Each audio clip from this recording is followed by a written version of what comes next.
The Bellefonte Council work session together, and I'm going to welcome everybody to the Bellefonte Borough Council work session. There's no actions being taken during this meeting.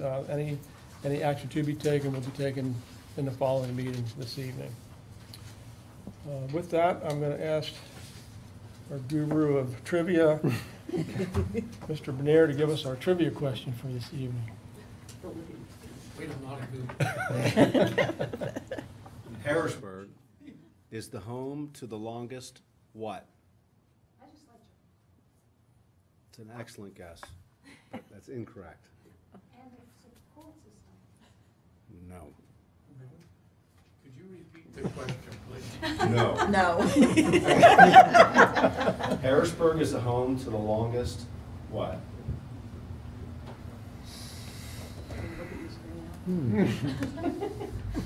Railroad?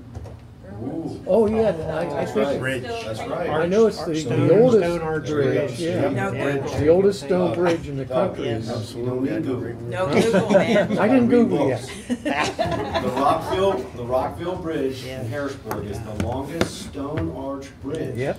in the world. Good, Barbara. Yep. Okay, we're going to celebrate that by moving along. Yes. So, our presentations tonight, we have the Nittany Valley Joint Recreation Authority with us this evening to give us an update on the Kepler Pool. Chris Hack, is that right, or Hawk? Hawk, like the Hawk. bird, but I respond to anything. Yeah. Thank you. It's a little different. All right. Thank you for the introduction. So my name is Chris Hawk. I am the chairman of the Nittany Valley Joint Recreation Authority. So tonight I have some representatives from the authority with me as well. Mike Musser, John Tooker.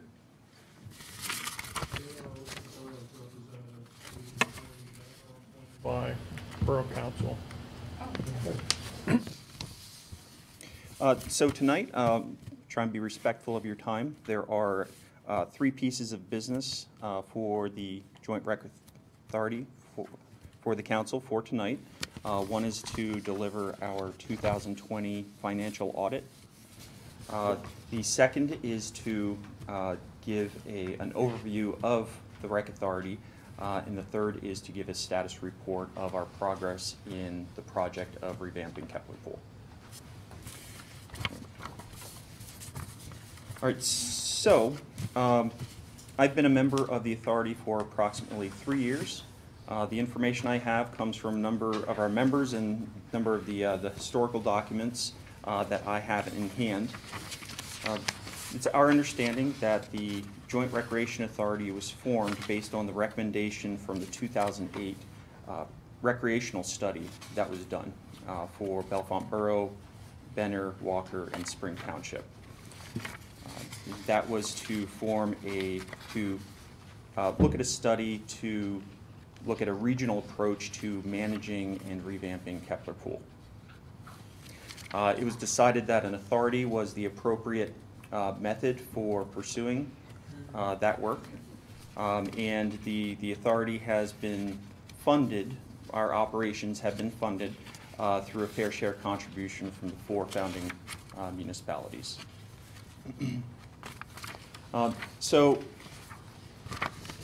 As I said before the meeting began, I'm not going to go through every point in the document here, but you can do that after this meeting, or you can ask questions anytime while I'm giving the presentation here.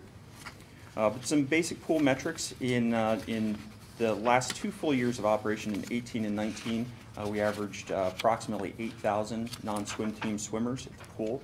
So it does get a lot of traffic, a lot of usage.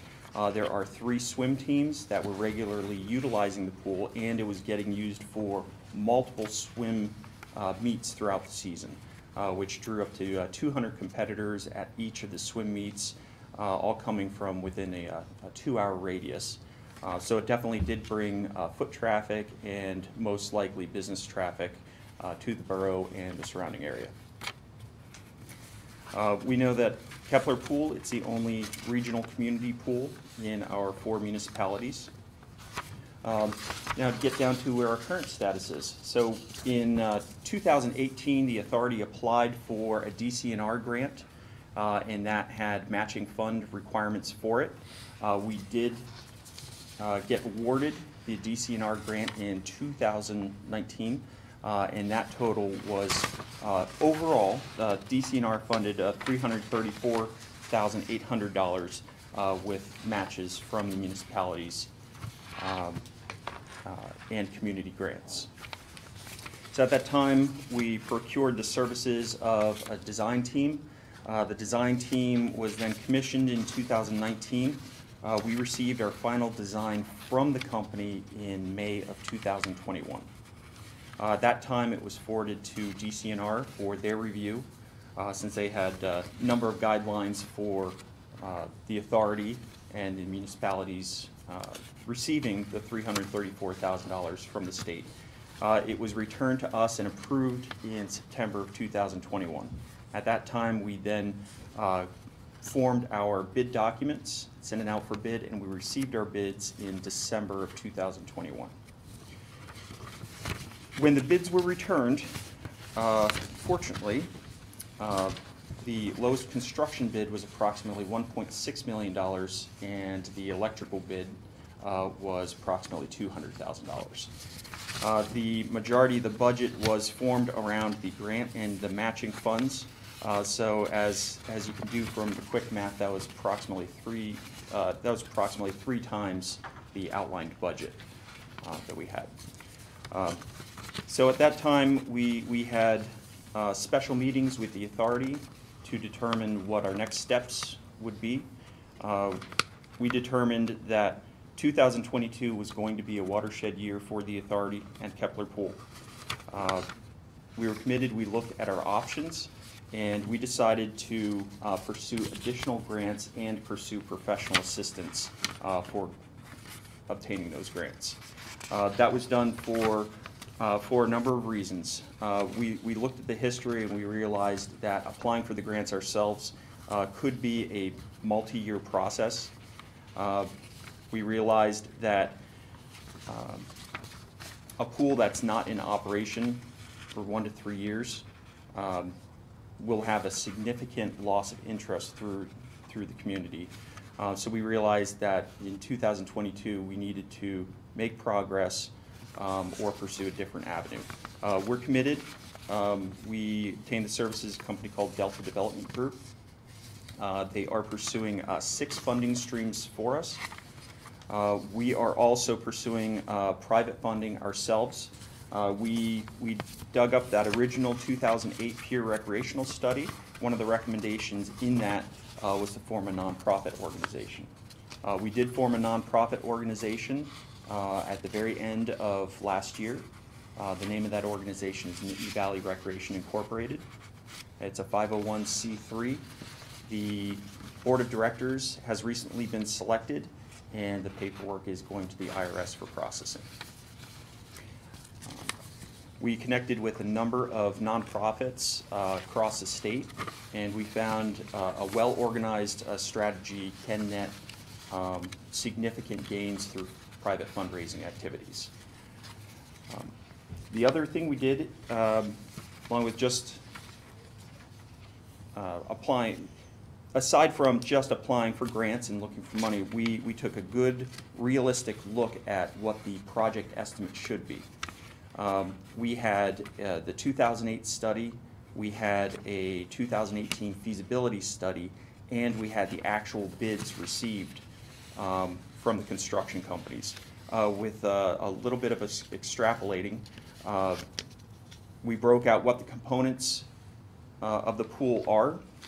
We multiplied that by the bids received, and we came out with a realistic estimate of what revamping the pool, the pool and the wading pool and implementing ADA modifications would be. At that time, late last year, we applied for a grant through the Friedman Foundation and State College. So to do that, we had a construction company come out and give us an estimate on what revamping the pool house and concession area would be. So with the information from our first design company, from the 4 construction companies and their bids, the 2 studies, and the construction estimate we received, we were able to put together a realistic project budget of $2.77 million. We feel that with the fundraising, if we are fairly successful with the grants and the fundraising in 2022, along with the private fundraising and the secured grant that we received in 2019, we should be able to make the pool and the associated pool facilities a reality at the Kepler facility.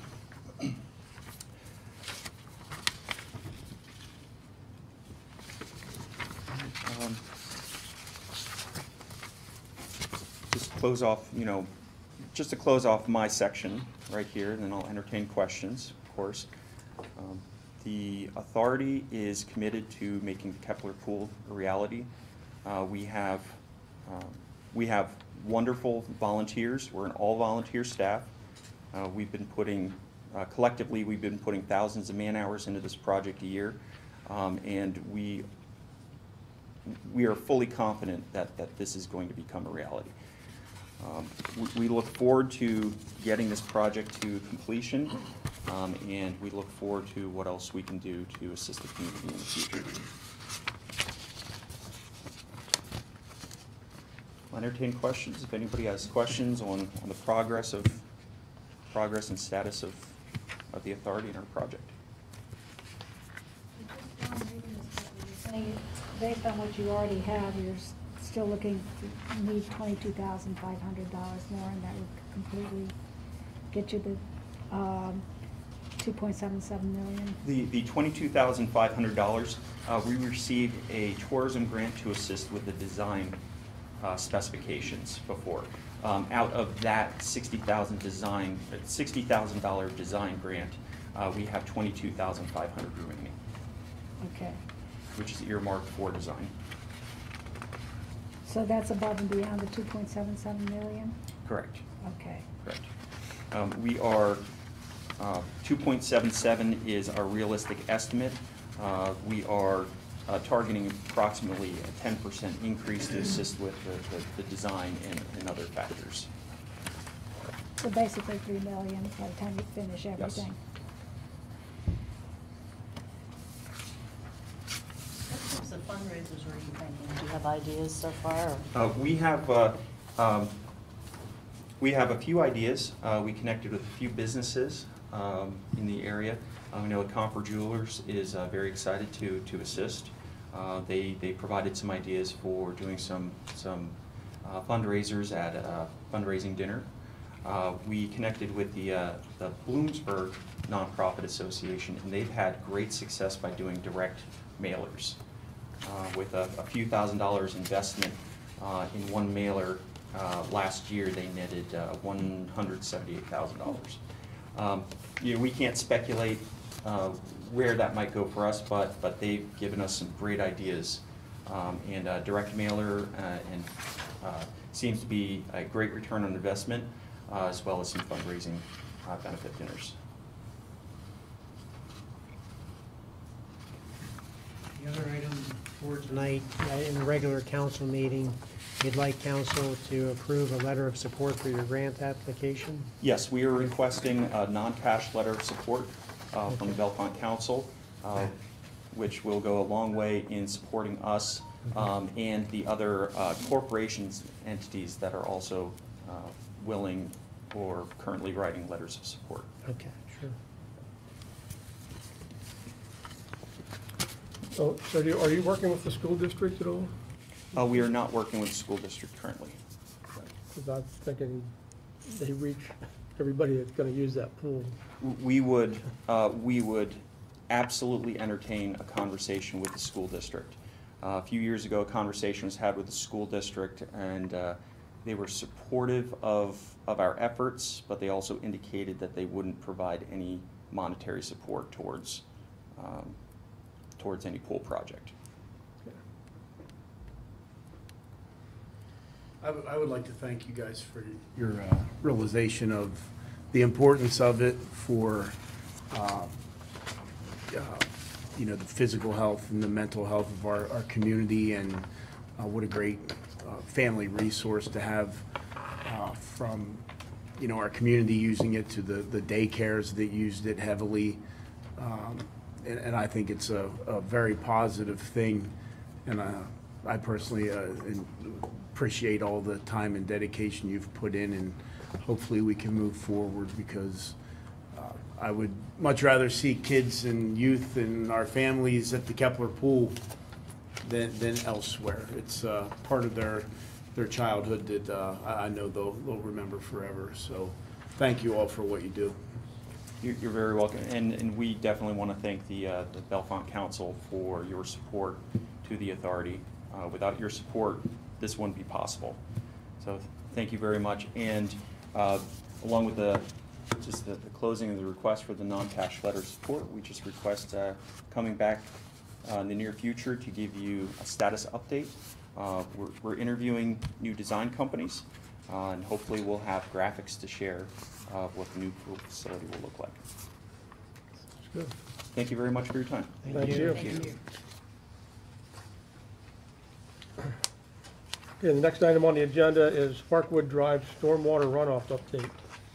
I think Dawn's gonna give kind of an overview, and I'll pitch in.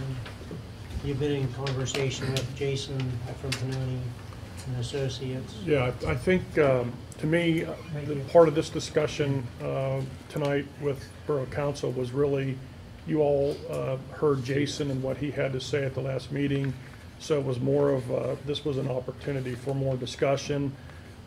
Some of the things that Ralph and I found out here at the last meeting, we wanted to just, we wanted to look into, because thought there might have been, or potentially, some confusion. And on one of those issues,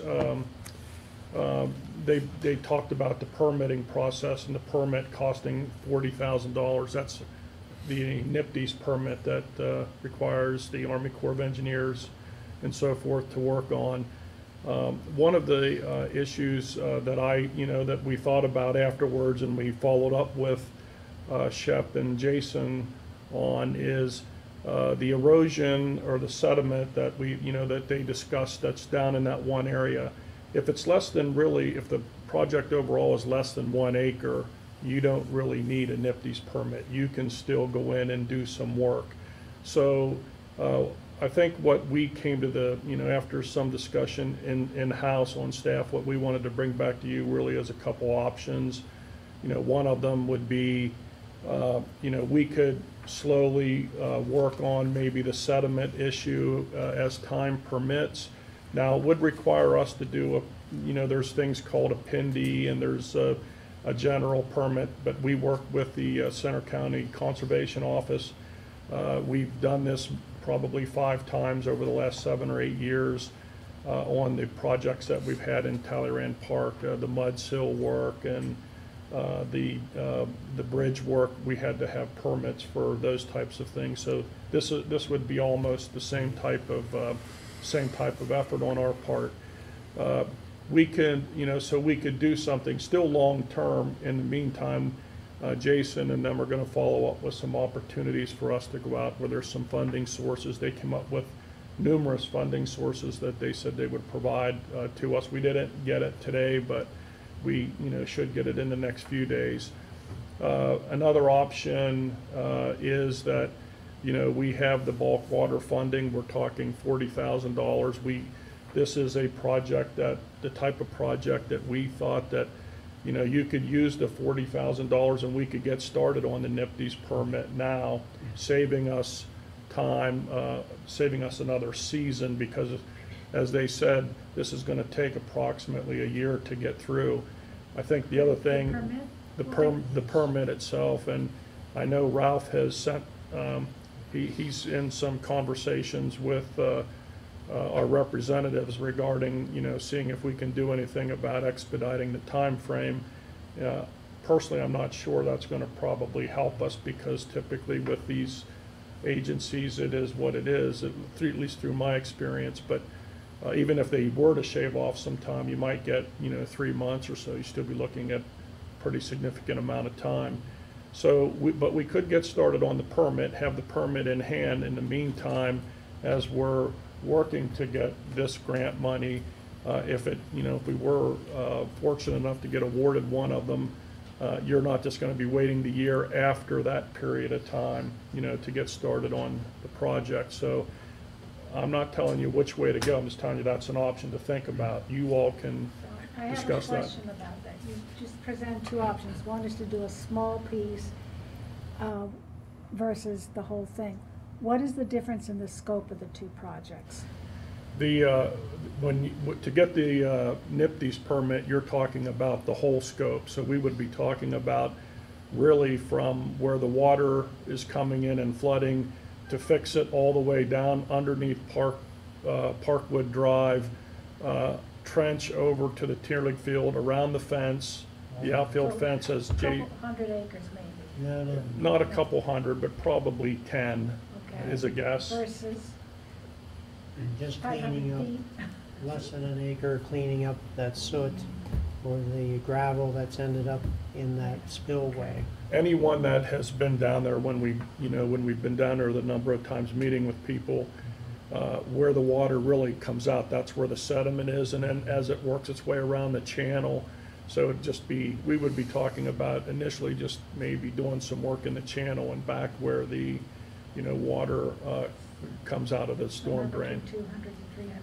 feet maybe. Yeah, I don't think I'm guessing all in all, we'd be looking at a half an acre of disturbance. And Okay. we, as Dawn mentioned, we would meet with the person at the Conservation District, which is here in Center County, go out and look at the project, make sure we are all on the same page with the work that's gonna be done, and we'd have to do, an erosion and sedimentation control plan.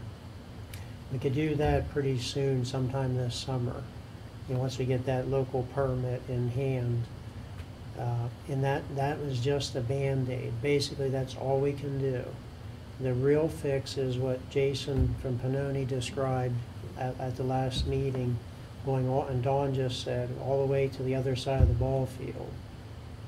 Because that intermittent stream is there, it's a joint permit with the Army Corps of Engineers, the federal level, and then local or DEP here in the state. And as Dawn said, we contacted the legislative offices at the state level and the federal level. And at the federal level, they said there is at least some window of a process to try to speed up the permits, but everybody's behind, so. And then we have our winters, when we can't do that kind of work, over the winter. It has to be done during the summer. So I would like to, and I know we're in work session, I'm not just throwing this out, maybe at a near meeting, we'd have on the agenda, consider using some of our funds in the bulk water area that was put there on purpose for projects like this that we couldn't otherwise start. Wasn't earmarked for anything other than it wasn't supposed to be personnel related. Anyway, we could get the permitting, the long-term, appropriate permitting started, which is key, because, you gotta get that finished before you can do the real work. Now, what's on the table is that's gonna cost us about $40,000 from the engineer. We can't guarantee we can turn around when we would get the next grant or whatever to do the actual work, but we at least have the permit and hopefully maybe some simple design work and be ready to bid it out, if and when we get the grant. So it could be a year later, I don't know, but maybe things fall into place and 2023 we have the permit and money for construction. And we currently have the money in the bulk water to do this? Do the permit. Do the Yes, permit. that's what I'm Yes. asking.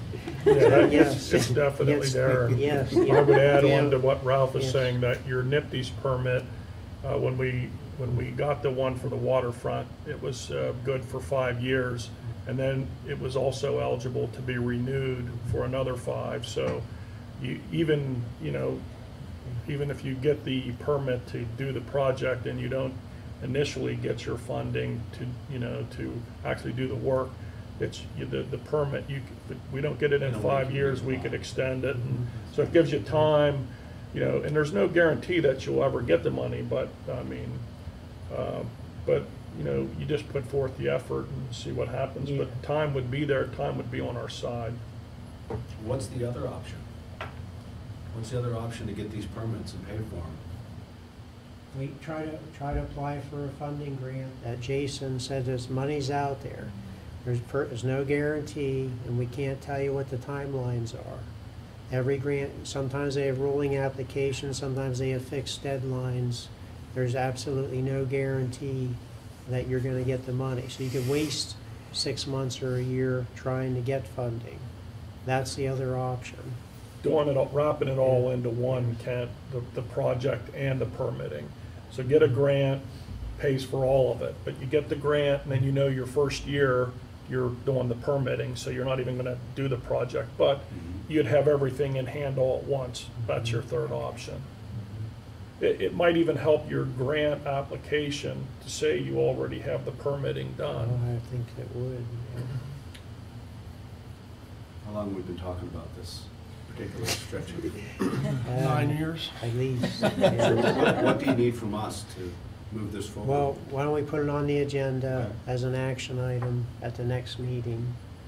And we'll, you know, you can kind of hear how we'll word things, and then we can proceed. Yeah. I'd like to see the options actually written out so we have a Okay. better understanding. All right. Go from there. Yes. Mike, one question is, can't we vote to put it on this agenda? Or is this not an emergency Well, item? you're supposed to state the reason, you know, why you're adding something to the agenda. Like this gentleman's letter. Yeah, I didn't know he even had a letter. He just came in. I was gonna say that in the regular meeting. Okay. You know, I mean, I can try to explain, and then you guys have to vote on it. So, We're only looking at another 2 weeks. 2 weeks yeah. at this point. It would be helpful to have all of that information to look at before we make a decision. Well, my impression is we're gonna do it, so why Well, wait the 2 weeks? I'm just, you know, I've heard That's fine. people, I asked the question. that's council all. members want to see the options and then vote. I may have misheard. Didn't he say if we do the permit and clean the soot and stuff up, wouldn't that escalate the problem because it would run faster? Would Actually, that- they'd solve the problem because it would allow the percolation of the water to do what it's supposed to do and go into the ground. So you may get a little bit of that happening and less run, depending. It depends. If it's one of those bam storms and it rains and it's like 5 minute, 10 minute, I don't know. But, you know, a longer storm that was just still collecting water will still collect like it's supposed to back there, but it still may percolate a little quicker. And I think that's where the engineering comes in, as to what type of soil they put in there. If they're just digging out what's there, it may not be enough. You might have to add certain soils that allow it to percolate a certain amount of time. It's possible, but And I only know that because I went through yes, this. I'm just saying there's that much sediment from Right, the which roads. is a lot. That's not soil, that's dirt and stone. Yes, that came off the, you know, Zion Road or whatever over years, you know.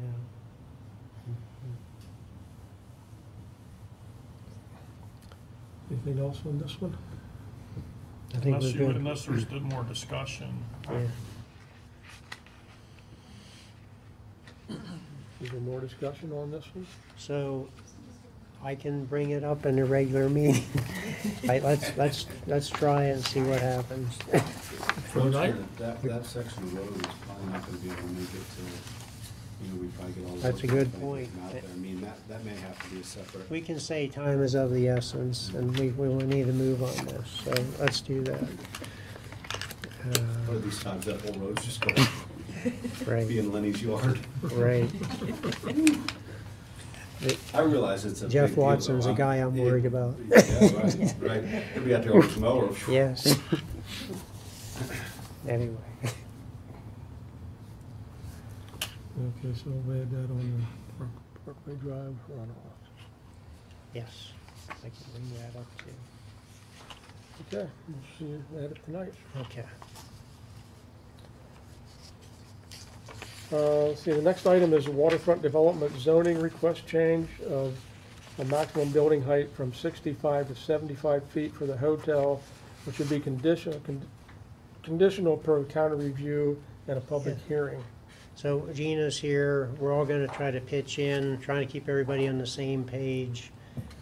You know, this obviously is a major development in our community, the waterfront area. Want everybody to be, you know, as on the same page as I mentioned. We had a planning commission last Monday night, and they reviewed, the request came in, you know, documents and pictures, and there's a picture up on the screen of the 3 buildings. And Mr. Songer, I believe, will be here for the regular meeting and probably speak under oral comments. I would try to keep him under 3 minutes. He's quite the talker, but anyway. You know, he's very excited about the project. There's a lot of good features, but it is 1 story higher. So he's going to explain, there's a rooftop experience is what he calls it. And it's basically a rooftop bar, restaurant area, very popular. You know, you've seen them in different cities. He mentioned Lidditz, some people mentioned Savannah, different communities have them. I just saw one, you know, in State College, I think it was last night. I was looking around the skyline, and I saw one. So they're more and more popular.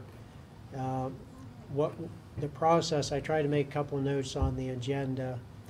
For zoning amendments, you know, they must have a public hearing. So we're trying to align some items, possibly the short-term rental. If all these things fall in line, it'd be nice to do 1 advertisement and have all the items in 1 public hearing and have that taken care of. So we want, and tonight we have on the agenda, it's really more or less a straw poll vote to see, and give Mr. Songer some feedback. You know, is he on the right path? Is there any concerns? What has to happen if he can go that high, and so on. So he would have feedback.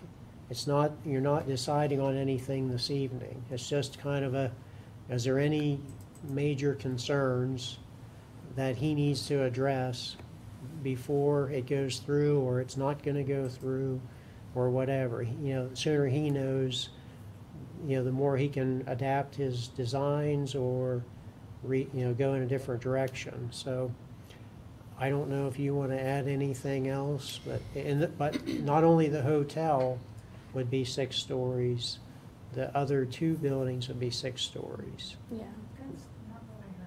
That's what I heard. But the only one that would need the height extension is the hotel because of the rooftop experience. I think that's correct. I think he wanted to go 6 stories, but I believe Ralph. 65, I think he could do Right. on the other 2. Right. Yeah. So Ralph pretty much covered it. I think just to catch up some of new council members, in 2019, council had approved, and I put that in your packet, they had approved the height extension from 50 feet to 65 feet, and then some other things like impervious, the impervious lot, some parking changes as well. But so this would be then an additional height extension from the 65 feet to 75 feet, so it would be an additional 10. He said in his presentation that he doesn't anticipate going to 75 feet. Like it might, I think he said 72, you know, but he wanted, right. So he needs, yeah. So just to be safe, you know, getting the height extension to 75. Don, will you just go to the rooftop plan? Keep going down. This was the presentation, yeah. So this was the presentation that Tom Songer brought to us at the Planning Commission meeting, and we won't spend a lot of time on it, but I thought you guys might be interested to see here's the bird's eye view. Because your pointer doesn't work. Oh, yeah. The reflection of the screen doesn't allow the... Right. It's such a, that's, yeah. This is the dining area enclosed. Mm-hmm, right. This is the rooftop area with the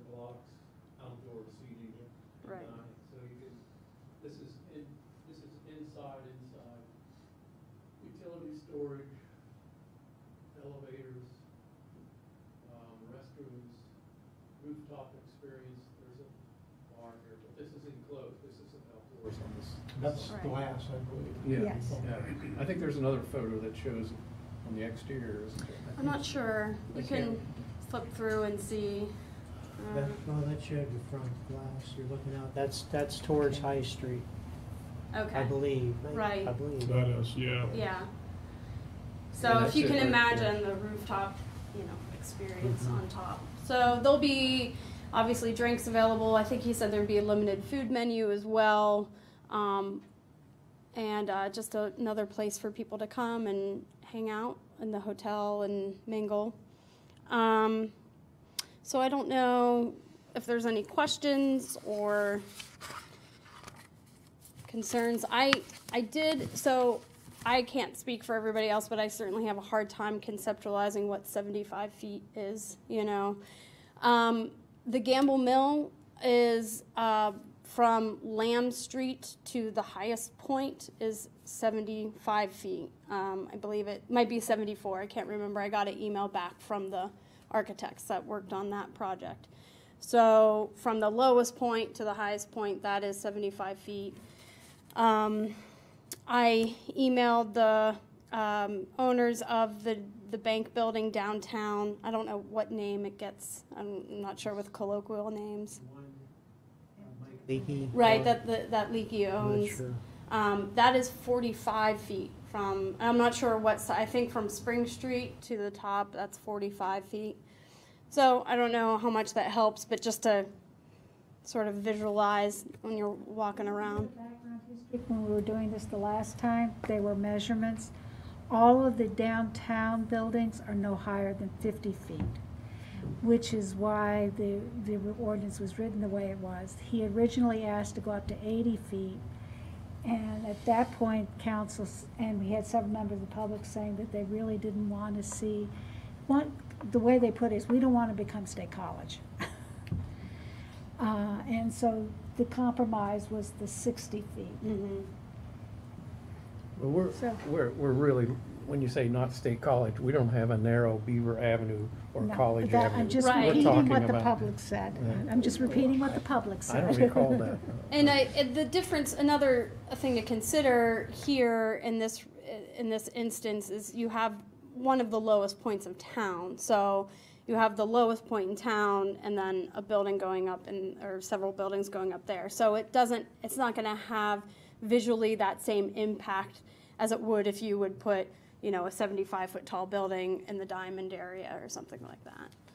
And if I understand this, correct me if I'm wrong, the zoning change would only be for the waterfront district. It would Right. not affect. Yeah, it would only be for the waterfront business district.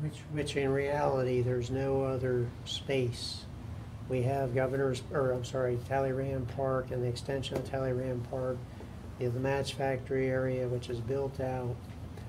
Going the other way, there isn't any room, there's no land. So this is the only space. I just want to say it was always going to be a redevelopment project to help our tax base. Mm-hmm. We lost the Bush House in 2006, and there was a couple older buildings that really had no value to the tax base.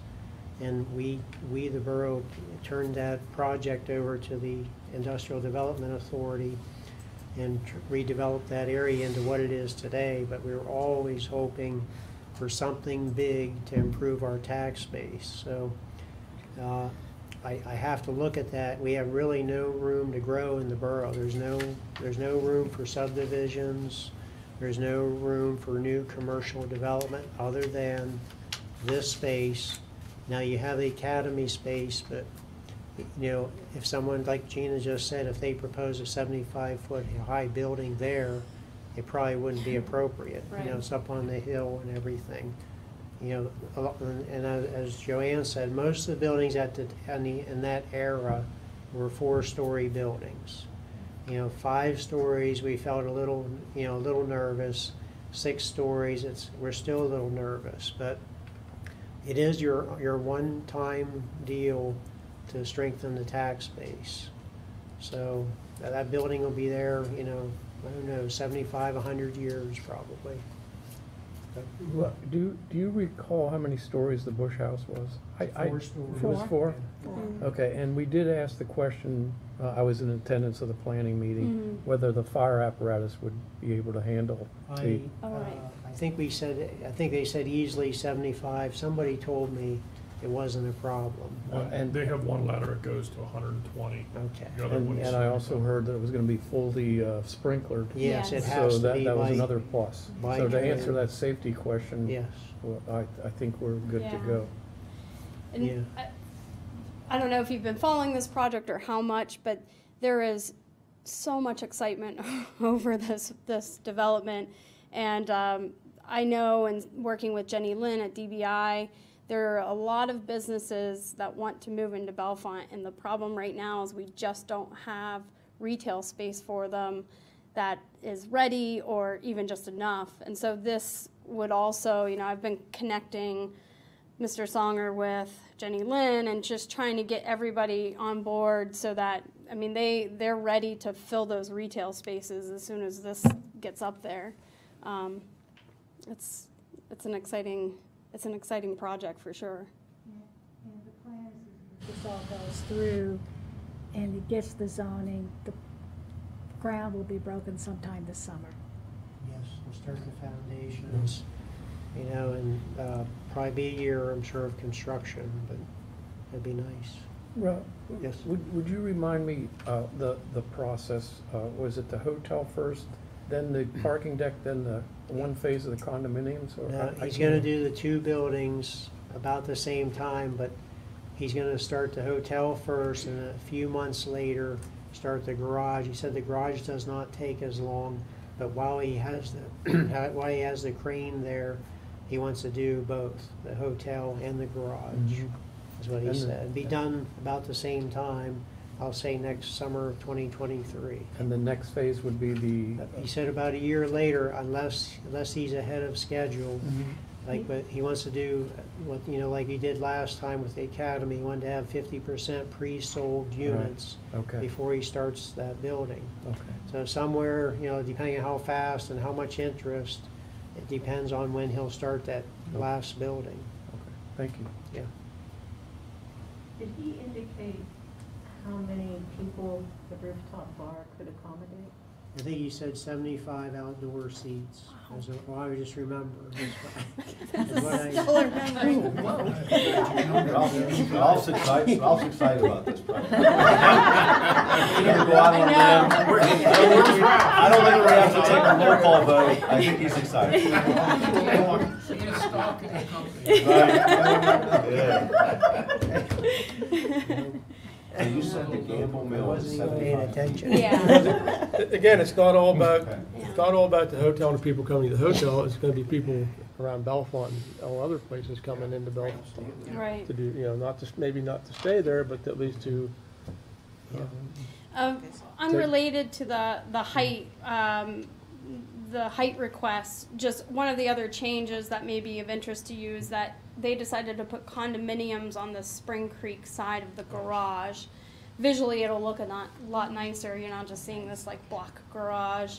So there'll be two per floor, and I think they'll start in the second floor. So that's a nice change as well. And you might want to mention that The pervious, it's going to be pervious block on Oh, the- that's right. And they're going to Yeah. have a retaining system. Underneath. Right. So it's pretty elaborate. Maybe Ralph and you, or Gina, you can explain it much better than I Well, can. He said probably- impervious is where water runs through. That was a big deal 2 years ago when he came through. So he's addressing that. He's building underground storage, which there's really no other place to put it, but he's figuring all that in, so. So what that does is it helps Spring Creek Yeah. by putting in these retaining tanks in, and so it cools down the water that comes out off of the buildings to a level that they can go into Spring Creek without hurting the fish. Yeah. any other questions on this topic? Thank you, Gina. Yeah, thank you. So the request for the height increase would be there in your council packet to make a Yes. formal And motion. it's just kind of straw poll thing. Right. It's not a permanent vote. Right. I sent the amendments, the zoning amendments to the county planning office last Wednesday, actually maybe Tuesday, anyway. We're- So we should be hearing back from them soon. We're required to do that under the planning code for Pennsylvania, Right, that we send it over to the county for comments. okay. He's confirming what you said. All right, Good. cool. All right, thank you. Thank you. Thank you. Yep. Okay, the next item is the storage shed for the croquet field and maintenance, maintaining their equipment in there. That's on the agenda also tonight for a decision on that. From the information that they sent on this, there's a couple of pages, I think, with some pictures. It's supposed to be a brand-new storage shed, Yes. painted and all Yeah. that, which is great. I don't know if I like it where they're suggesting, I know that Barb and.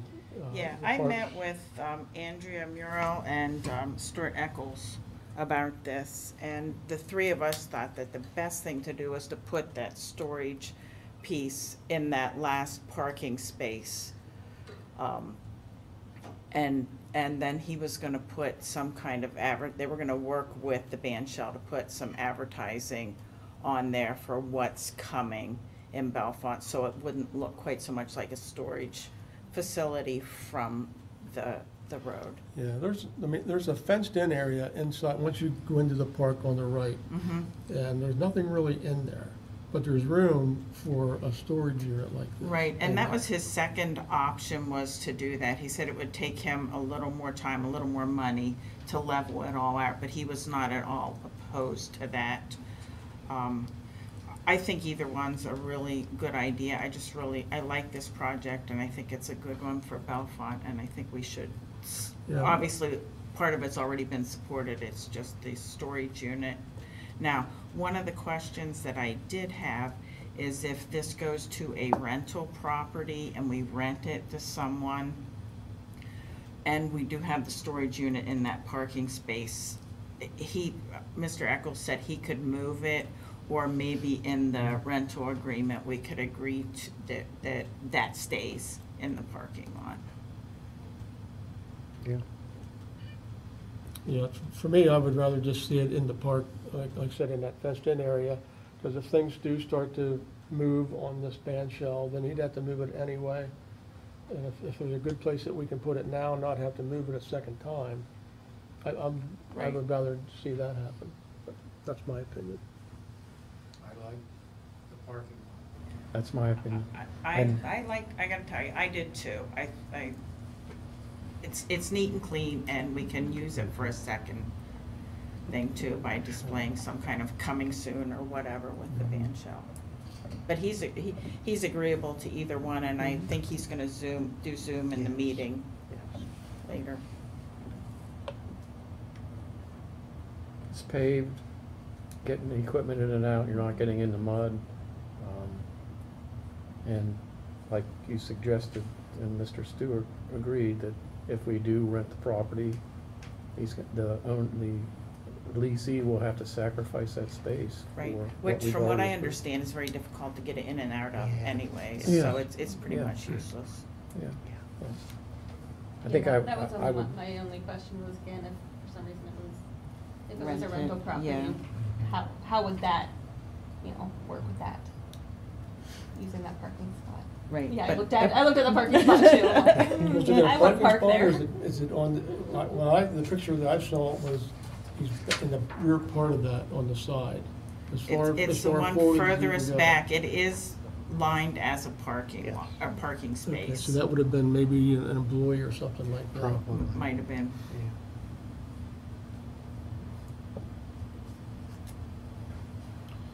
Any other discussion, options?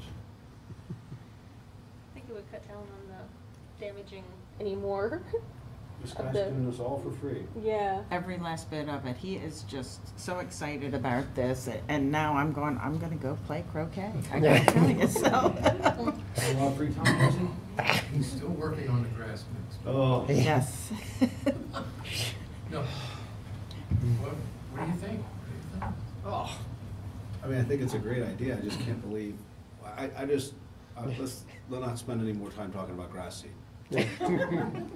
All right, well, let's just move on to the sign ordinance. We have about a half hour actually to spend some time on here.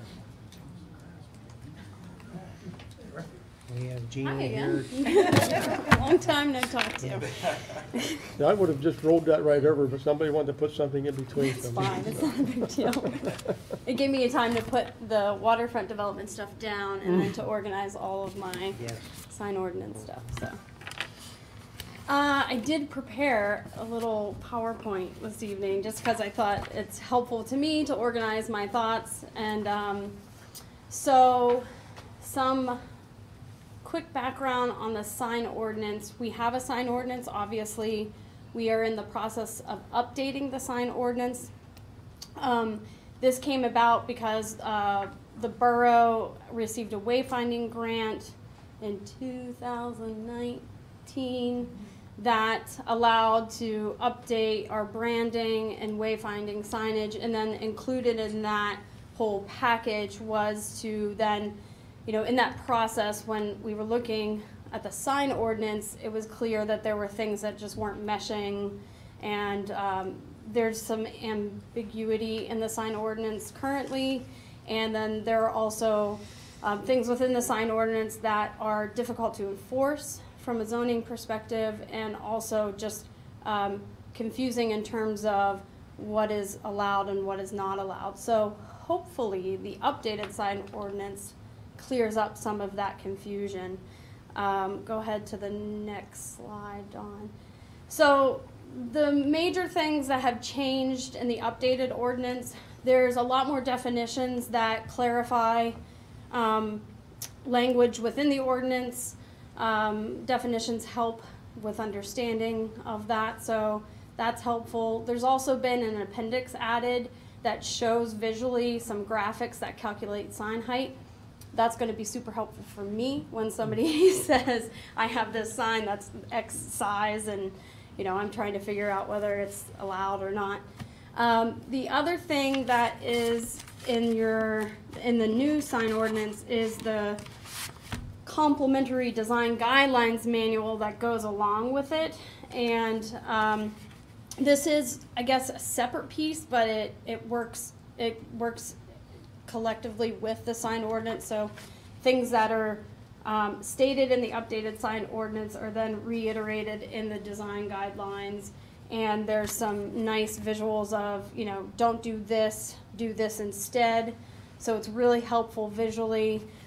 This is primarily, as the title suggests, used for the historic district and the businesses downtown in the historic district to help them know what's allowable, and also to help just give ideas about what they could do for signage. Just real quick, there was this little blurb about political signs. It used to be that we had some language about a limit on time, but you can't do that. There's a federal law basically saying, federal court decision, you have to allow political signs. People can have them in their yards and whatnot, so that got changed. Temporary signs, limiting the number of them, and then I'll skip the bistro lights. We wrote that into the ordinance, even though they're not signs. I know it's confusing, but again, it had to do with this. There were string lights that were prohibited in the updated sign ordinance, or were already prohibited in the regular sign ordinance. So the Planning Commission had this discussion about, well, you know, what's wrong with string lights? And then, so we had this discussion about, well, you know, downtown in the park, we have these beautiful bistro lights that look really well, that look great.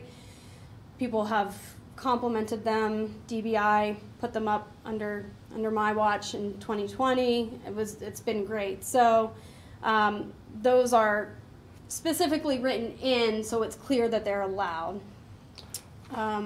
Yeah, that bothers me a little bit, because it's not, I think that also starts to get confusing to people.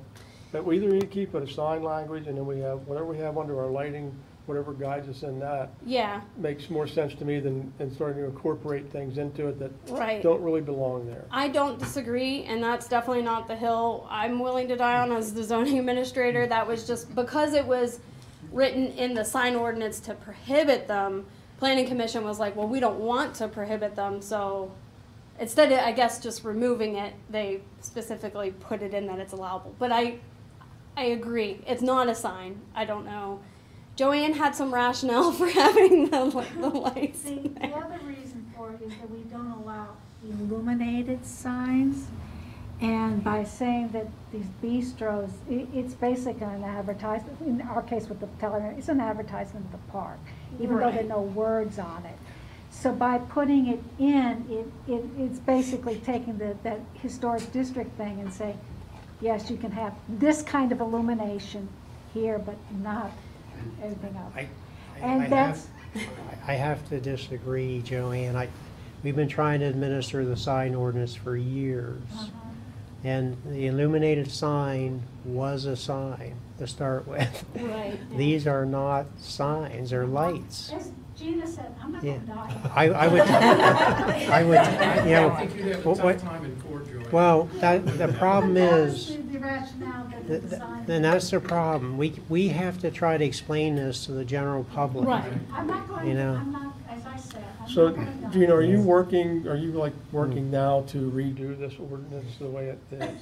So my suggestion would be if there's things that you cannot, if you know you can't enforce, Right. just take it out. Because Right. there's no sense putting it in there and having us go through it and really not understand it maybe. Yeah.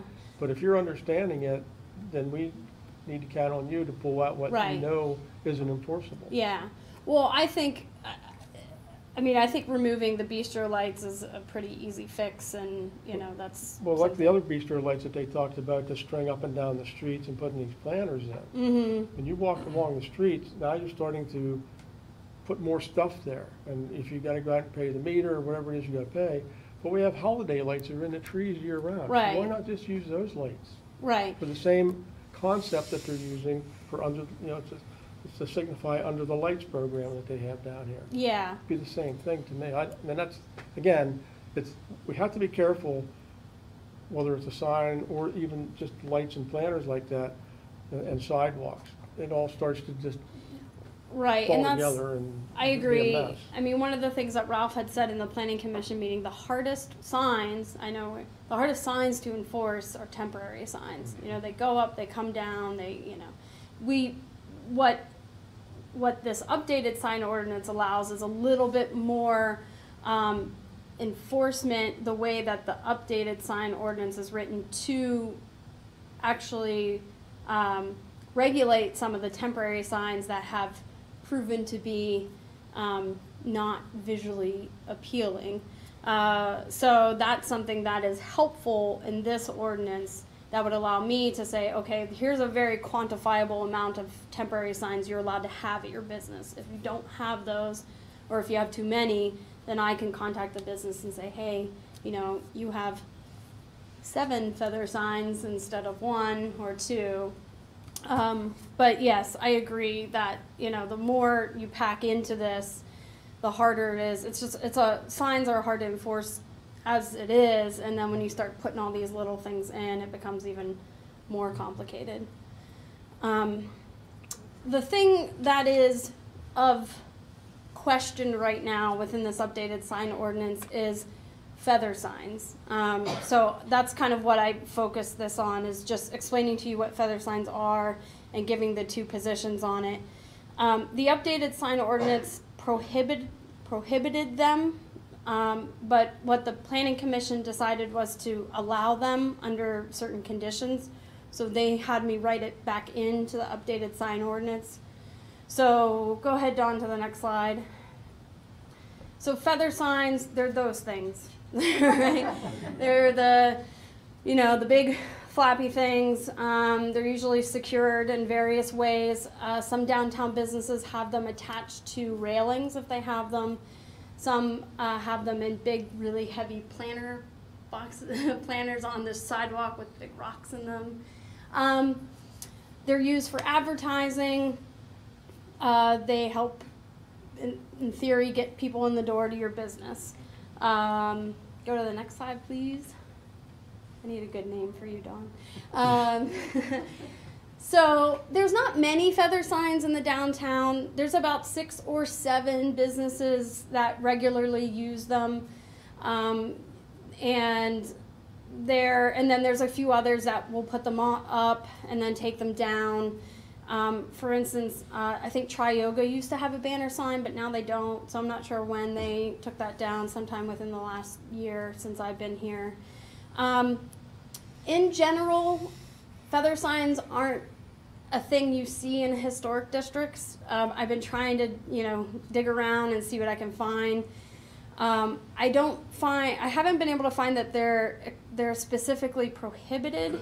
But when I've seen examples of historic districts and historic downtowns, I haven't seen them.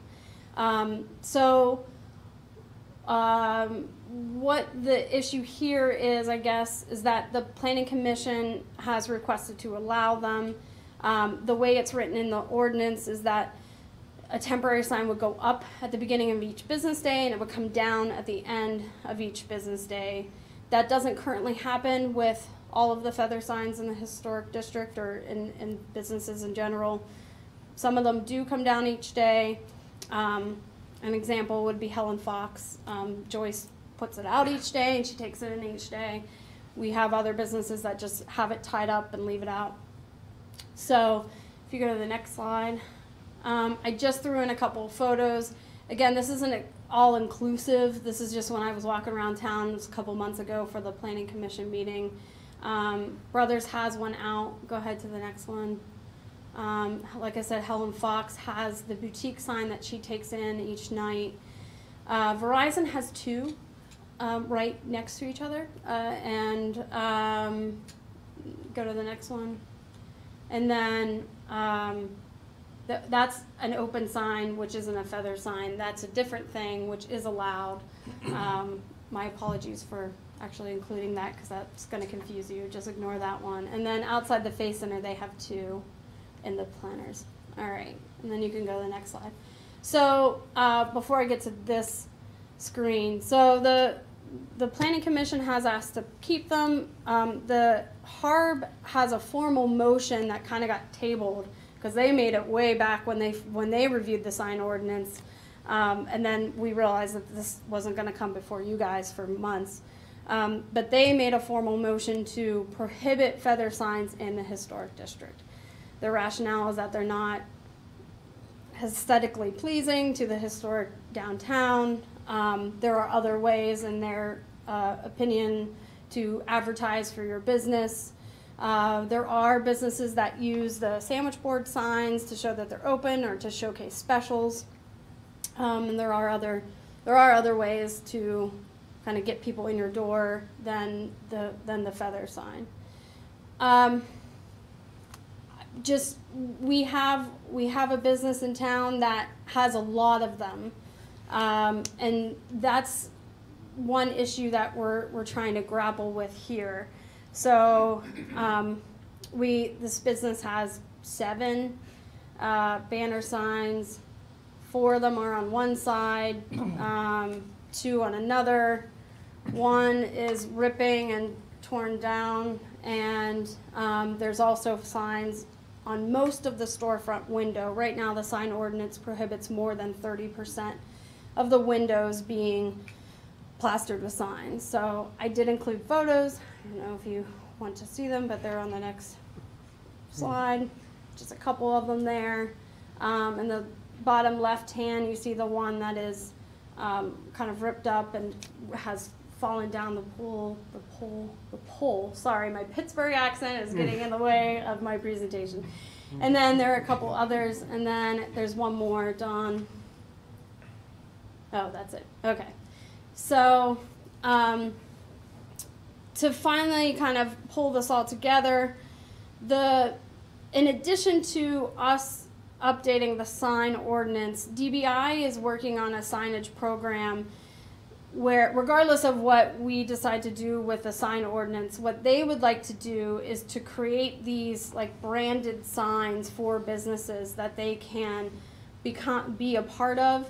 And so it would allow them to have their own sort of curated individual open sign, but it would follow this sort of color branding that DBI is hoping to do with the downtown, and to create a map that shows where the different businesses are.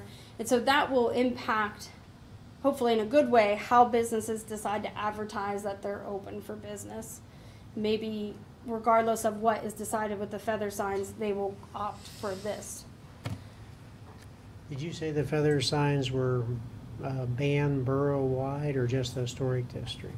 They're allowed borough-wide. Okay. So as the ordinance is, as the draft updated ordinance is written that you received, it is written in there that feather signs are allowed in all districts. That was not the intent, actually, when the draft ordinance was first drafted, the updated one. The intent was to prohibit them, was to try and phase them out, because they're not necessarily aesthetically pleasing. But after many meetings with the Planning Commission, they wanted to keep them in. The HARB, however, at a minimum, would like to see them not allowed in the historic district, which basically impacts all the businesses. So, yeah. Just that Smoker Square is not in the district. Right. Yeah. Yeah. So, however, yes, and so the Smoker Square, though, at least the way that it is written, would allow for enforcement, whereas I don't remember, because I wasn't in this job during that time. I think I was where you guys sat, but I didn't understand why we couldn't. It's enforcement is hard, but it is doable. And with this updated draft ordinance, regardless of how the feather sign issue goes with the historic district, I believe that enforcement of that particular situation will be able to happen. I think I can answer that question. When you go back to the very first slide that Gina presented, she said that there were definitional issues that were missing. The design committee, which I served on, went through the thing. Feather signs weren't listed in the old ordinance, so there was no way to enforce anything about feather signs and about half of the other kind of signs that we now see these days. So that's why it wasn't enforceable. It just wasn't there. For what it's worth, I did include, you can go to the next slide, just some historic downtowns that don't use feather signs. Not included here, just because I was just trying to keep this minimal. I visited Thomas, West Virginia last fall. It's where Seneca Rocks is, that area. And they have a beautiful little arts district in their historic downtown.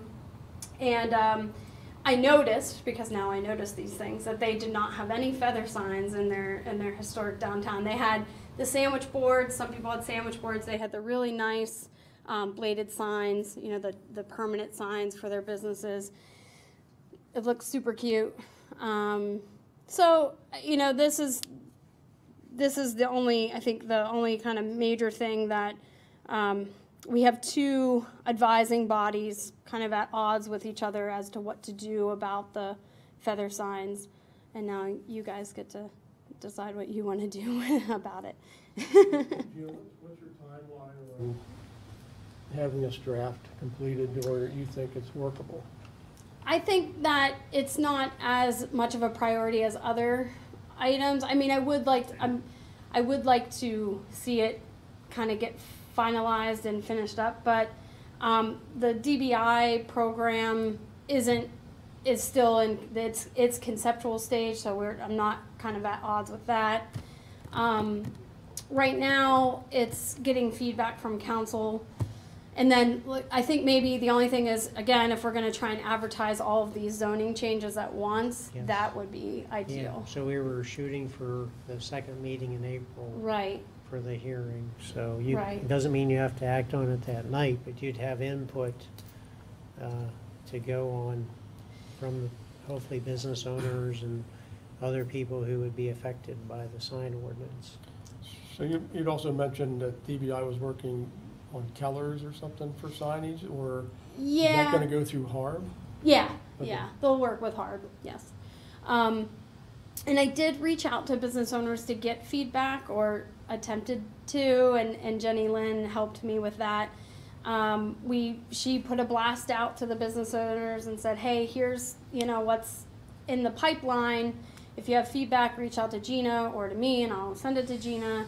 I had 2 businesses email me in support of keeping feather signs.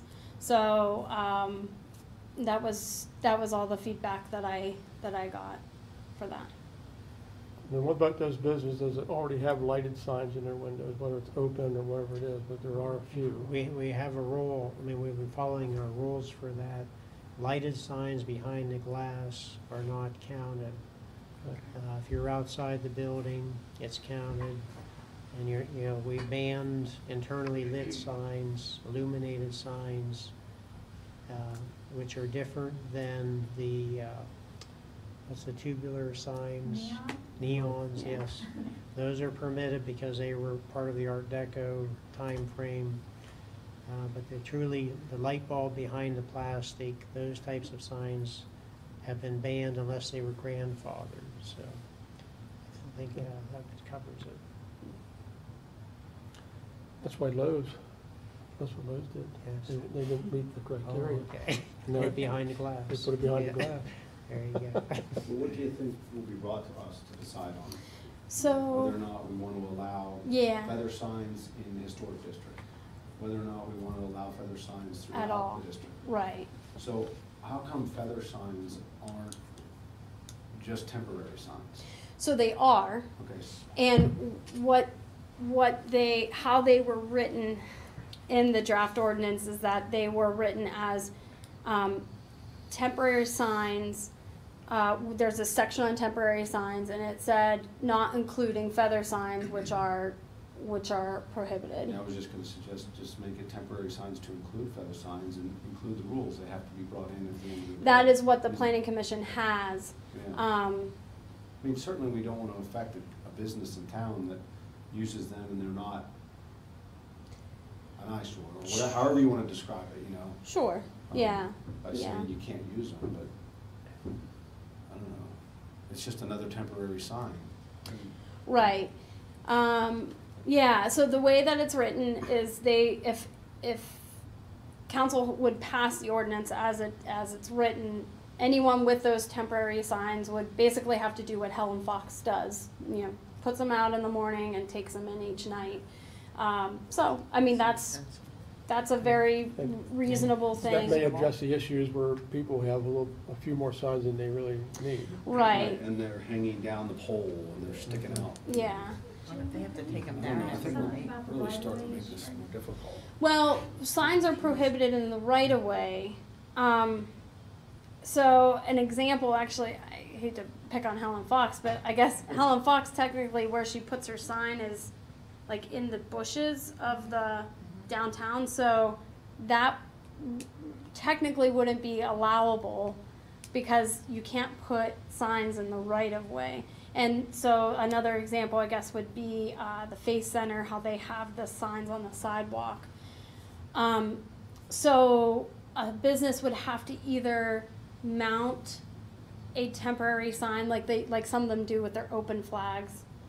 Some of them are lucky enough to have railings, which that's what they attach them to. Verizon does that, and Brothers does that. So I guess, and then that goes into enforcement too. So, you know, there's a lot of moving parts to a sign ordinance, and that is also part of it, where the feather signs, some of them are in the right of ways already, and some of them aren't. It's difficult, no doubt. Yeah. I'm thinking like sandwich boards too. Where do you put your sandwich board? Does That's your sandwich board go on the sidewalk, Right. or does it go in your storefront? Where? So if you had a sandwich board, where is that going to That's go? That's a good point. Technically, those sandwich boards aren't allowed because they're in the right of way, but that I would actually, I mean, I'm like organically thinking out loud. I should probably sort of craft the language of the sign ordinance, because certainly I'm not going to go after those people that are putting out sandwich boards. You know, I'm not picking on the feather signs, but like those sandwich boards, you know, they're very tasteful. They showcase specials. They say that they're open and they're not in the way. And as long as they're not in the way, and that Harry has in the past enforced, because he enforces the sidewalk. So he just makes sure that the sidewalk is clear for ADA. Yeah. I think Bonfado's has one. Right. Yeah. You know, and that sidewalk's tight, right up against parking, and Right. as long as you can get by out front, you just apply in common sense Right. enforcement. Yeah. That's tastefully done. Yeah. I'm To, assuming feather signs are a little bit different in that the other thing is they you know, they're bigger and they flap, and they also, as you saw with the Smokers Express, they're expensive. They're very expensive and they get deteriorated easily. I mean, regardless of whether they're allowed, I think that DBI would like to work with business owners to try and come up with some better options, you know, that are more affordable in the long run. But You know, Ken used the word eyesore, and I think that's a point of contention.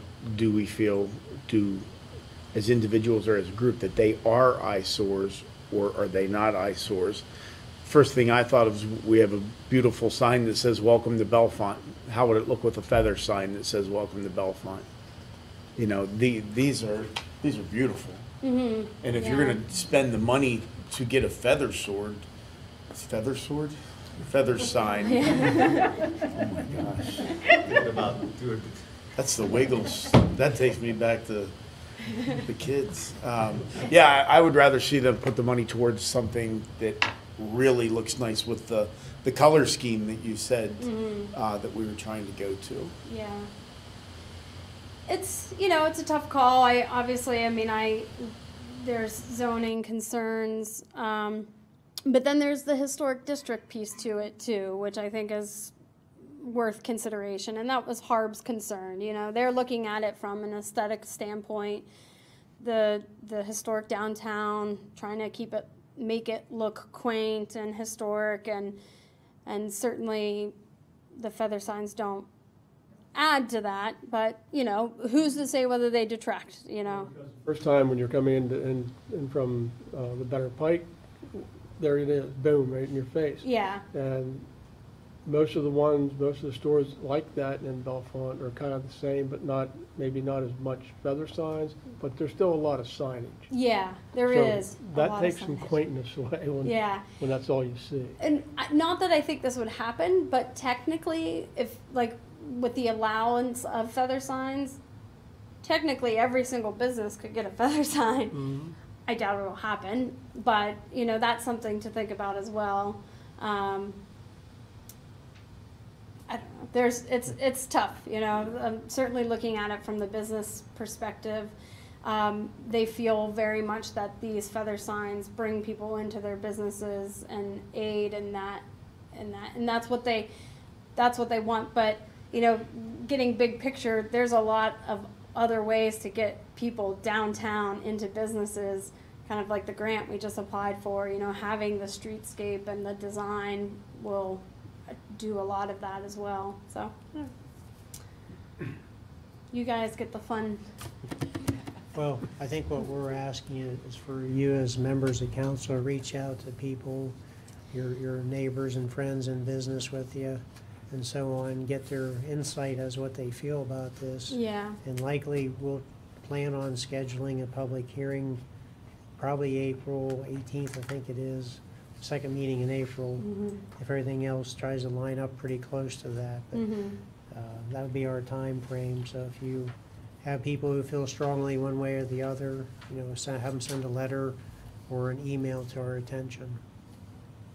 Were you going to do some kind of survey on this at one point? Or did you? Did you? And yeah, well, you might be confusing this with the code survey, which I also did for that as well. But I didn't do a survey, but I worked with Jenny Lynn to very directly solicit feedback on the feather sign, specifically from the businesses, and we got 2 responses. So, not sure. right. Any other questions? Thanks. Thank you. Yeah. Yeah, we have 10 minutes till the next meeting. We can close this meeting out and take a little break, so we'll do that. We'll adjourn at 7:21. Is at the table. We're gonna talk about code under new or old business. It's on the agenda, but wasn't in the packet. Yes. Okay, that helps, thank you.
Good evening. We'll call the Bellefonte Borough Council meeting to order, 7:30. We'll welcome everybody to Bellefonte Borough Council meeting. We'll do our best to start the council and end council meetings on time. Due to the room acoustics, please speak up when talking so people can hear you, what you're saying. All comments and reports to be kept to 3 minutes maximum. At this time, we'll stand for the Pledge of Allegiance, and we'll also then follow that with a moment of silence to remember our Women's History Month for those women who have created history and those who will continue to make history.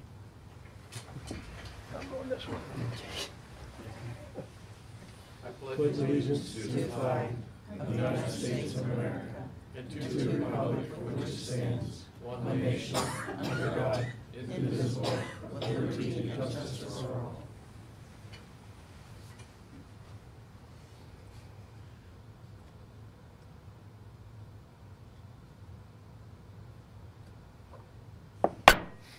Alrighty. Roll call. Mr. Bernier? Here. Mr. Brackbill? Here. Ms. Cleaton? Ms. Dan? Here. Mr. Johnson? Present. Ms. McKean? Here. Ms. Purnell? Here. Ms. Sedgwick? Here. Ms. Tosti Vasey? Mayor Johnson? Present. Okay. Additions to the council meeting agenda, I'll take a motion to add the Nittany Valley Joint Recreational Authority letter of support to old business. Will we second and do a second motion to add something that I want to add? Yeah, I have a couple. We have a Okay, couple. okay. I'll make the motion. Johnson. I'll second Motion it. by Johnson, second by Tosti Vasey. There's no discussion. What is there? I guess there can be. Do we need discussion on that motion? Seeing none, all those in favor signify by saying aye. Aye. Opposed, same sign. So that's it. And then the next one I have is to also add Parkwood Drive water runoff to old business as well. Need a motion for that? I'll make that motion. Or Dan? I'll second it. Cleaton? Second by Cleaton. Joanne? And then mine is just an announcement to be put under the public comment regarding an email I got this afternoon about some webinars this week. There's no action needed on that one. Okay. Remind me when we get there. Okay. Move on to public comments regarding items on the agenda tonight. Are there any public comments? Seeing none, we'll move into communications. I'll start with them there. The first one is a letter from Clearwater Conservancy for their annual watershed cleanup day, which is scheduled for Saturday, April 23rd. They're looking for approval of designated April 23rd as Bellefonte Borough's watershed cleanup day. And they have a standard list of support they need or requesting help with. And we tend to use our seasonal labor to help support the cleanup for the event. And to get discussion going, I'll call for a motion and second to designate April 23rd, 2022 as Bellefonte Borough's watershed cleanup day. The motion. I'll make that motion for now. Ms. Purnell will make the motion, I'll second McKean. second by McKean. Discussion. I would just like to say that this is an annual event that is very, very helpful for the watershed. And we have people from all over the community coming out by putting this on the website and telling specifically where we would like, which Ralph and Don tried to figure out where the best use would be. People show up. Not last year, but the year before, we actually cleaned up the rail line from the Talleyrand Park all the way to the sewage treatment plant. So, and we must have had 30 bags of trash by the time we finished. It is a great day, and people get very friendly, you meet new people, and I think it's a great thing for everybody to do.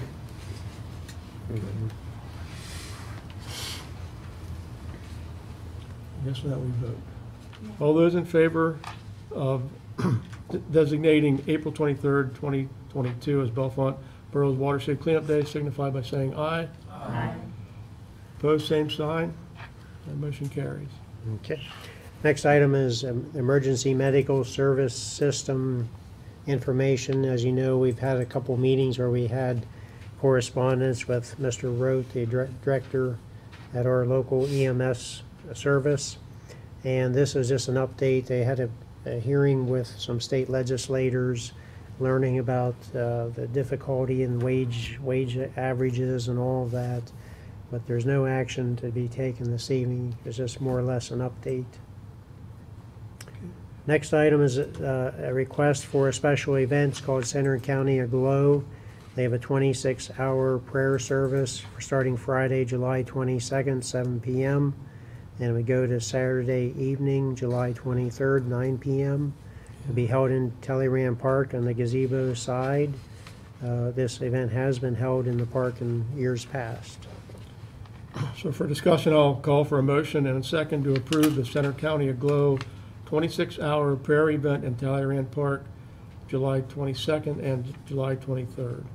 Do I have a motion? I'll make that motion, Dan. Dan makes the motion. Do I have a second? Second. Sedgwick. Sedgwick. Discussion? Yes. I would like to have an amendment to that motion to condition that music after 9 will be quiet, because we have had complaints in the past with nighttime music, and it would be better if we nip that in the bud. What's our time, Chief? Is there a time where noise has to be kept down? I have to double check through I was thinking it was 10 o'clock.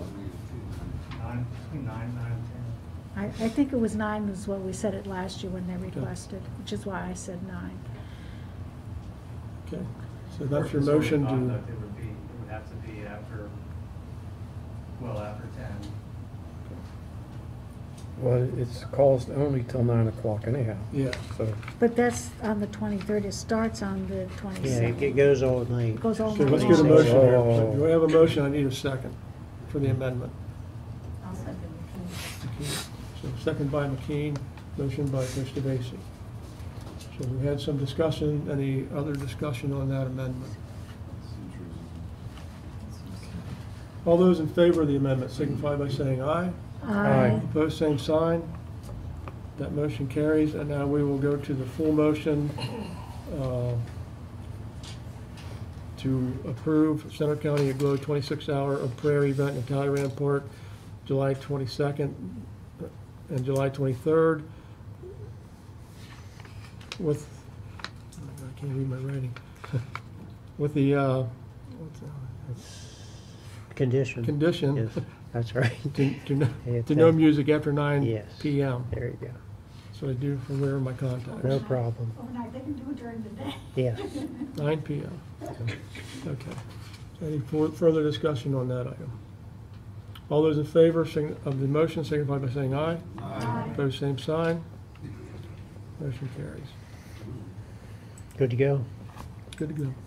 The next item is Community Diversity Conference in State College. There's information as in part of your materials. It's going to be held on June 21st, 2022.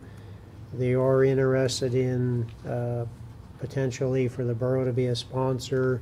They have different categories of sponsorship for your consideration. I just put it in as informational at this point. Can I ask a question? Yes. When I was reading the letter, they used right. They said there were sponsorships. Sponsorship to me looks like funding. Is that correct? Well, I think yes. Okay. That's what they mean. Or attendance by staffing. So I know that we don't have any additional monies for sponsorship, particularly since it's outside the borough. Sure. So I don't think that personally would be appropriate for us to do. However, I think that we could pass some kind of motion to or just request that you advertise this on the website and tell the staff about it so that they can tend it for the other part, which isn't going to cost us anything. And I don't know if that needs a motion or not. Do you know if the conference is free? I didn't see that. I didn't see. I think it looked like it was free. They said additional information be coming, but they were at this point looking for sponsors. That's my understanding, Okay. so I don't know. So I don't have the answer to that. Well, This is, I've I- heard about this group, but I've never Okay. actually. Let's wait and see what comes Okay. in. Okay. Okay, so the next item is, there's two things at one event. It's a Child Abuse Prevention Month and Sexual Assault Awareness Month. One event, and that event is Tuesday, April 5th at noon at the courthouse lawn. I believe it's Center Safe is the organizer of the event. So there's information, and again, some of the request and details in your information. Next item, there's the list of concerts in the park that we're used to seeing. The BHCA, Bellefonte Historical Cultural Association, has their annual summer concert series starting June 5th and going through August 14th. Looking for approval of that concert series. And I'll call for a motion and second to approve the dates provided for the concerts in the park. I'll make the motion. And that's for June 5th to August 14th. Motion by Johnson, Doug Johnson, second by Clayton. Second by Clayton. Discussion. Seeing none, all those in favor of the motion to approve dates provided for the concerts in the park signify by saying aye. Aye. Opposed, same sign. Carries. Thank you. Next item is an informational meeting that, as we've got notified about, it's a PennDOT. The program is called Connects. It's really like an early communication program when PennDOT has a project in the municipalities. So they like to get out and get input from citizens or businesses about the impact of the improvement. Anyway, they have an informational meeting in Clearfield at their main office for this district. It's March 31st. If you're interested, let us know. I don't know if Mr. Johnson, the MPO rep, has anything in addition, but I guess it's about the Connects program and MPO program as well. Joanne? Another question. I couldn't tell whether it was a hybrid on in-person. When I tried to click on the registration link, it didn't work. I took it as in person, but I'm not Yeah, 100%. but whether it's a registration link to Okay. get to it. I think if the public are going to use it, we need to fix that link so that people can actually do the registration. I couldn't make it work. So if there's something that in the translation that kind of got messed up, could you get it fixed and then We'll try. Maybe I can just forward out the email that I got to you members. okay, I'll try maybe, that. I don't, and if it's for the public, I think that should be put on the website. I think it's for mainly municipal officials. Okay. It was really for you folks involved in planning projects, and Connects it's about municipal officials aware of projects happening in the municipalities. Okay, And this says it may Yes. change to a hybrid meeting if COVID-19 restrictions change. Okay. So it sounds But- like a person. Okay. So I didn't read it. Does it cover beyond what the Center County MPO? It's a is district, it's a district-wide informational meeting in Clearfield, the district office Yeah. for PennDOT. And it's really supposed to be about the Connects program. Like, for example, the High Street Bridge over the mill race. Right.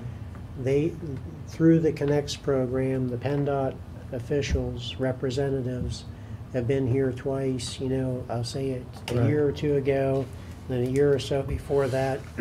They explained that they have this project on the radar. That's just one example of what they might do as part of the program. And I thought in the flyer, they talked a little bit about the MPO process. Yeah. But take a look at it. I know there's a lot of information every meeting. I wonder if I'm just wondering if it's redundant to what I've already heard or something. Probably for you. I didn't know if you knew any other details, but if anyone's interested after you look it Okay. over or having trouble opening it, let me know. Okay. Yeah. Thanks, Ralph. Sure. Okay, next is our, Joanne wanted to do an announcement, sorry. You want me to do my announcement now? Sure.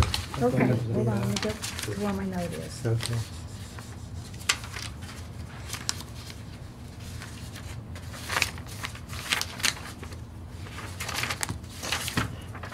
Okay, I received an email late this afternoon from the Drive Electric PA Coalition. They're announcing several webinars this week associated with the bipartisan infrastructure bill that was passed by the federal government. One of them is specifically designed for local municipal officials. It's this Wednesday and deals with the bipartisan infrastructure plan. It's called Preparing Your City for Federal Funding. The other two are called Making Sense of the Bipartisan Infrastructure Law and Considerations at the Intersection of Electricity and Transportation Planning. Ralph, if you could send that email that I forwarded to you this afternoon out to the rest of the council so they can have the link to sign up if they want, I'd appreciate it. Sure. This came in about 4 o'clock this afternoon. Thank you. Sure. okay, thank you. All right, so now we'll go to consent agenda. I accept the motion to approve the items on the consent agenda. Do I have that motion? I'll make that motion. A motion by Barbara Dan, second. I'll second, for now. Rita? I Rita would for now? like to read the minutes. Okay, we'll remove the minutes. And I guess while we're at it, I'd like to remove the McLaughlin invoice.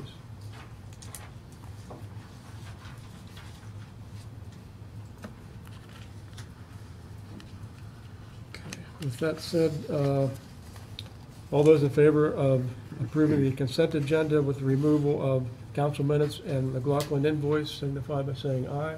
Aye. Opposed, same sign. Motion carries. Go ahead, Joanne. Okay, I have changes to the minutes on pages 3 and 4, and I'll tell you what they are, and then I'll hand them over to Don so that he can incorporate them. Under old business, the second paragraph, it's just a clarification. It would change the paragraph to read, Johnson moved to add language to the Alerta ordinance, making Alerta retroactive for property owners who had obtained a building permit but had not started construction as of November 1st. Second change is in the 4th paragraph. One is there, some of them are just typos, like behind the time of close should be time of closure. And then it was unclear what Mr. Almond was doing, so I changed it to Mr. Almond had made these closure recommendations to the committee. And then the next sentence, it's okay, and then it goes on to a final sentence. It says 6 p.m. on Wednesday, and something is missing there. I don't know what it is, but part of the sentence is missing, so I can't tell what is going to be there at 6 p.m. on Wednesday. Where's that at? Because you lost me there. 1, 2, 3, 4th paragraph. Graph. Under old business? Yes. It says, with staff not being present was the concern if cameras were not in place. They could not catch license numbers. And then it begins immediate, 6 p.m. on Wednesday will not go. I think that has something to do with the Musser Hours. Lane. It was the, Yes, yes, Musser Musser Lane, Lane and the Right. hours of operation. So, that needs to be clarified somehow. I Sure. didn't know what to do with it, so I Okay. just noted that there was something It missing. could say camera installation, something in regard to Musser Lane. Okay. 6 p.m. on Wednesday. Yeah, well, it does address wait, the it's- cameras. It says, with staff not being there was a concern if cameras were not in place.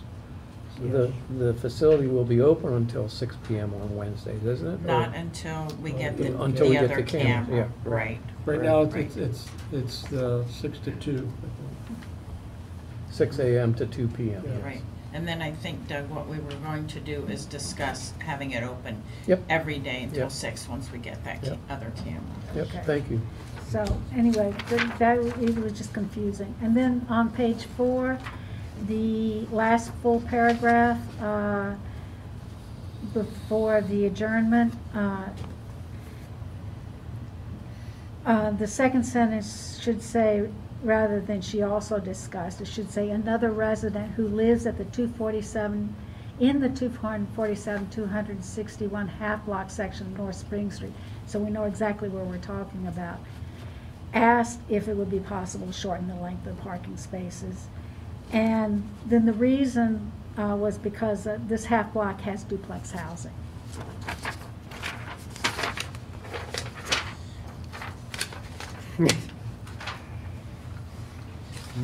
Okay, so you have those changes, Bill? The only question I had under the McLaughlin invoice is, I would kind of like to see what it is that they did. I mean, it doesn't. It was, list. maybe you didn't get it, but I mean, part of it was Alerta attendance. Let me see here, I thought I saw The that. other one was a carryover. Yes, one was a Pure for Work session. He was here Okay, in I 118, missed that. yeah. And then there was some previous But I don't see anything here hours. about Alerta. Yes. Well, he was here at our work session, Okay. 2018 All for right. that. I But think I think there was some extra hours that were from a that previous answers my month. question. Okay. And that gets charged to what line? Probably the general fund, General because fund. no other Under place, Council? yeah. Okay. All right. All those in favor to approve the council minutes and the McLaughlin invoice, minutes having changes to them, which Mr. Holderman took care of for us and will be revised, signify by saying aye. Aye. Opposed, same sign. Motion carries.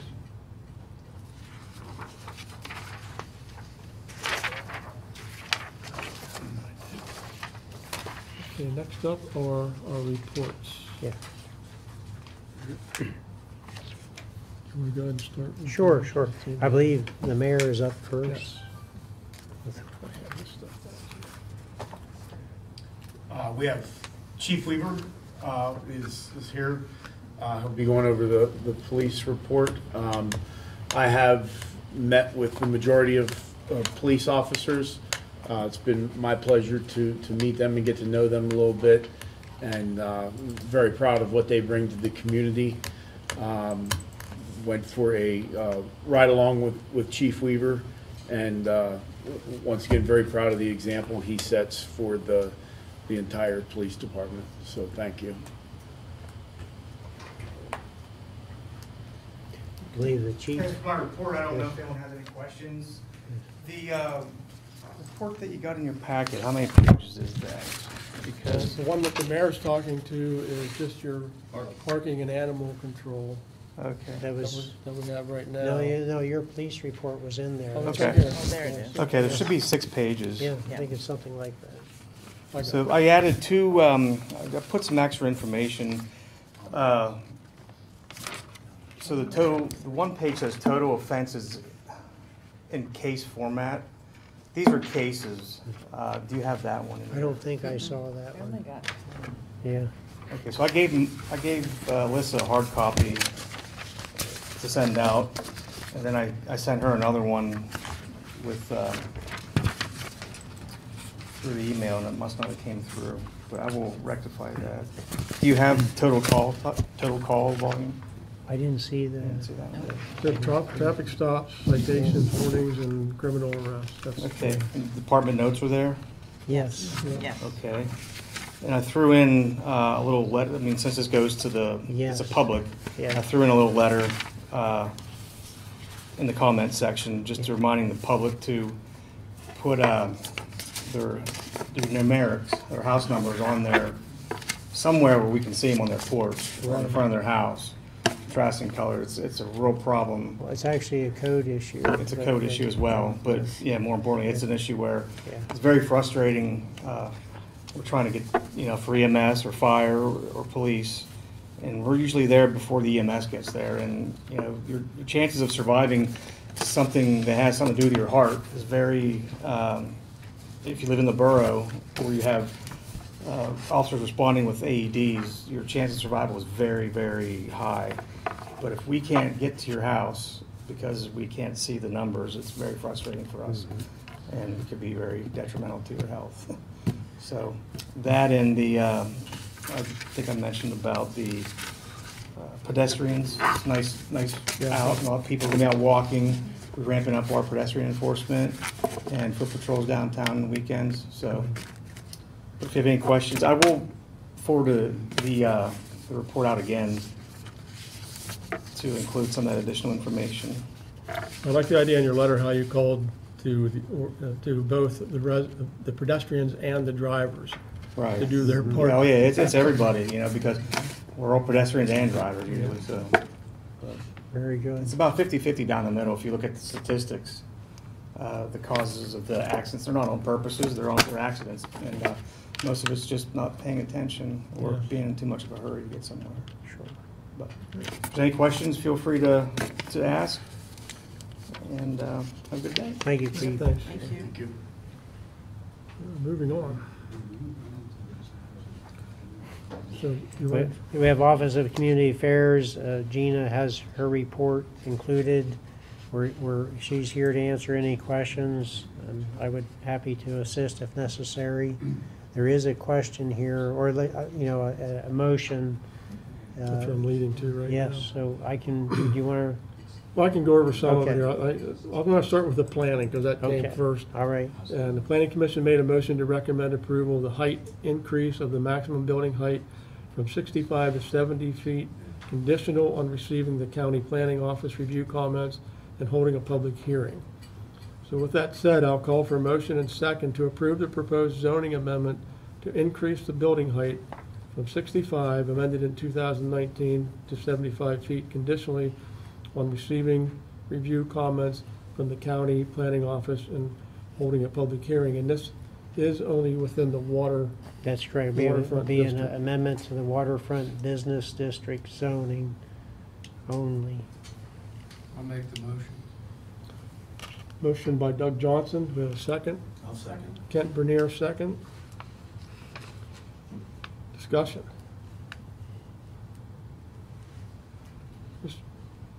Would just be time calling Mr. Songer. Mr. Songer is here if you want him to Do speak. you want to say something on? I know where you're going. I'll just give you a brief update on the project. Here's some illustrations here. I'm going to pass those around.